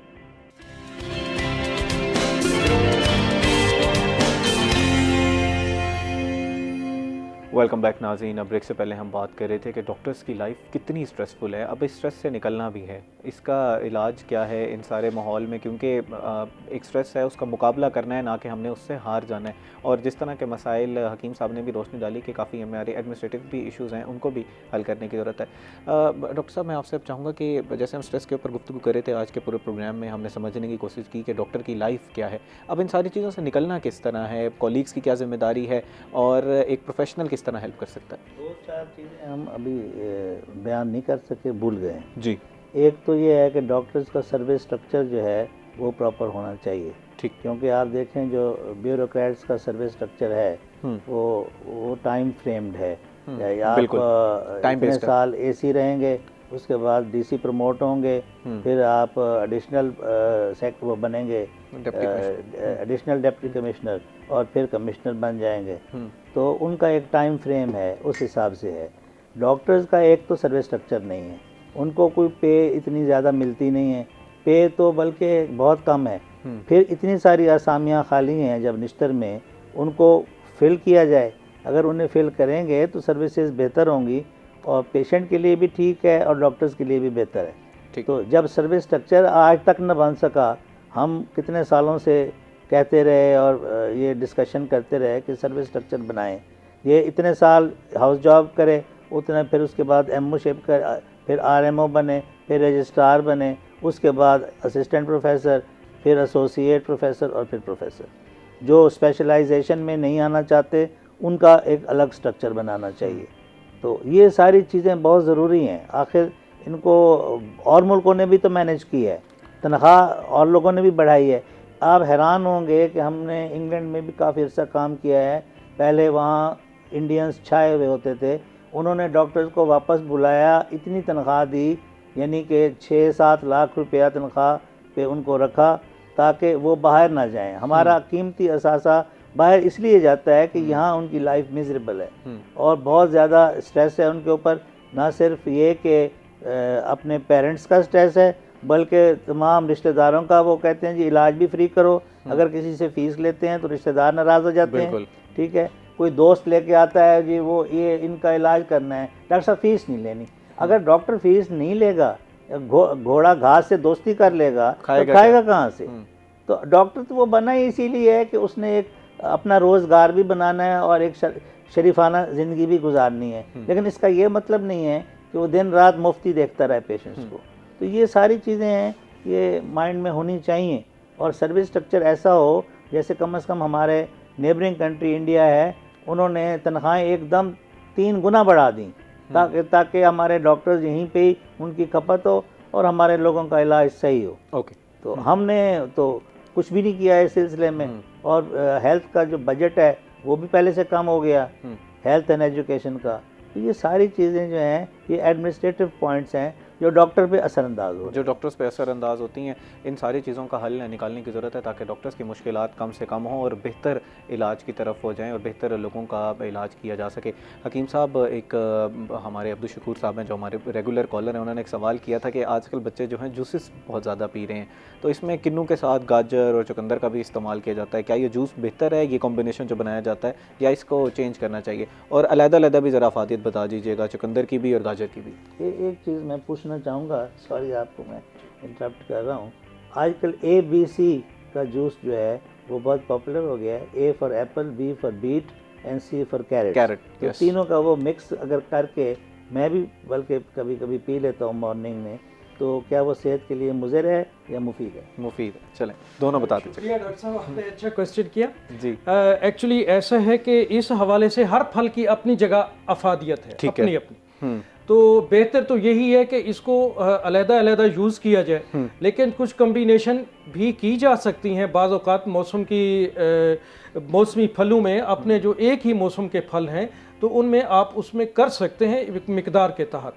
लेकिन ये ध्यान रखें कि बाज़ औक़ात इस तरह की चीज़ें कंबाइन करने से तो जिस्म के ऊपर जहाँ ये बेहतरी का अमल करती हैं वो ओवरडोज। जैसे देखिए, एक चीज़ है, हम रोटी खाते हैं, गंदम खाते हैं, कोई भी चीज़ इस्तेमाल करते हैं अपने मिकदार और मियार के ऊपर। जब वो अपनी मिकदार से ऊपर ओवरडोज होगा तो हमारे जिस्म पे बर्डन डालेगी, उसके साइड इफ़ेक्ट आएंगे। तो इसी तरह फूड पॉइजनिंग का अमल हो सकता है उससे।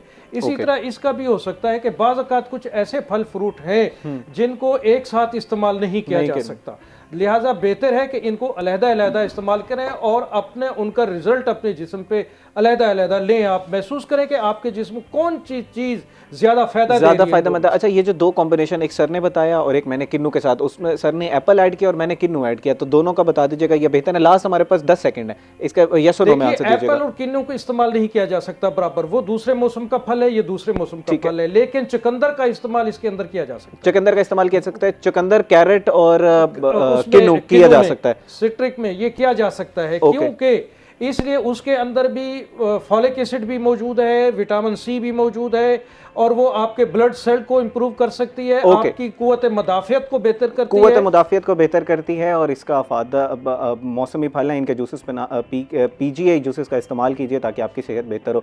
हकीम साहब, बहुत शुक्रिया प्रोग्राम में तशरीफ़ लाए। डॉक्टर साहब, आपको भी बहुत शुक्रिया। बहुत ही इंपॉर्टेंट टॉपिक है जिसके ऊपर अमूमी तौर पर बात नहीं होती, आपने बड़ा तफसीलन बताया कि डॉक्टर्स की लाइफ क्या है। नाज़रीन, उम्मीद करते हैं कि आज का प्रोग्राम आपको पसंद आया होगा। आपसे मुलाकात होगी अब कल एक नए टॉपिक के साथ। तब तक मुझे दीजिए इजाज़त। अल्लाह ने के बाद।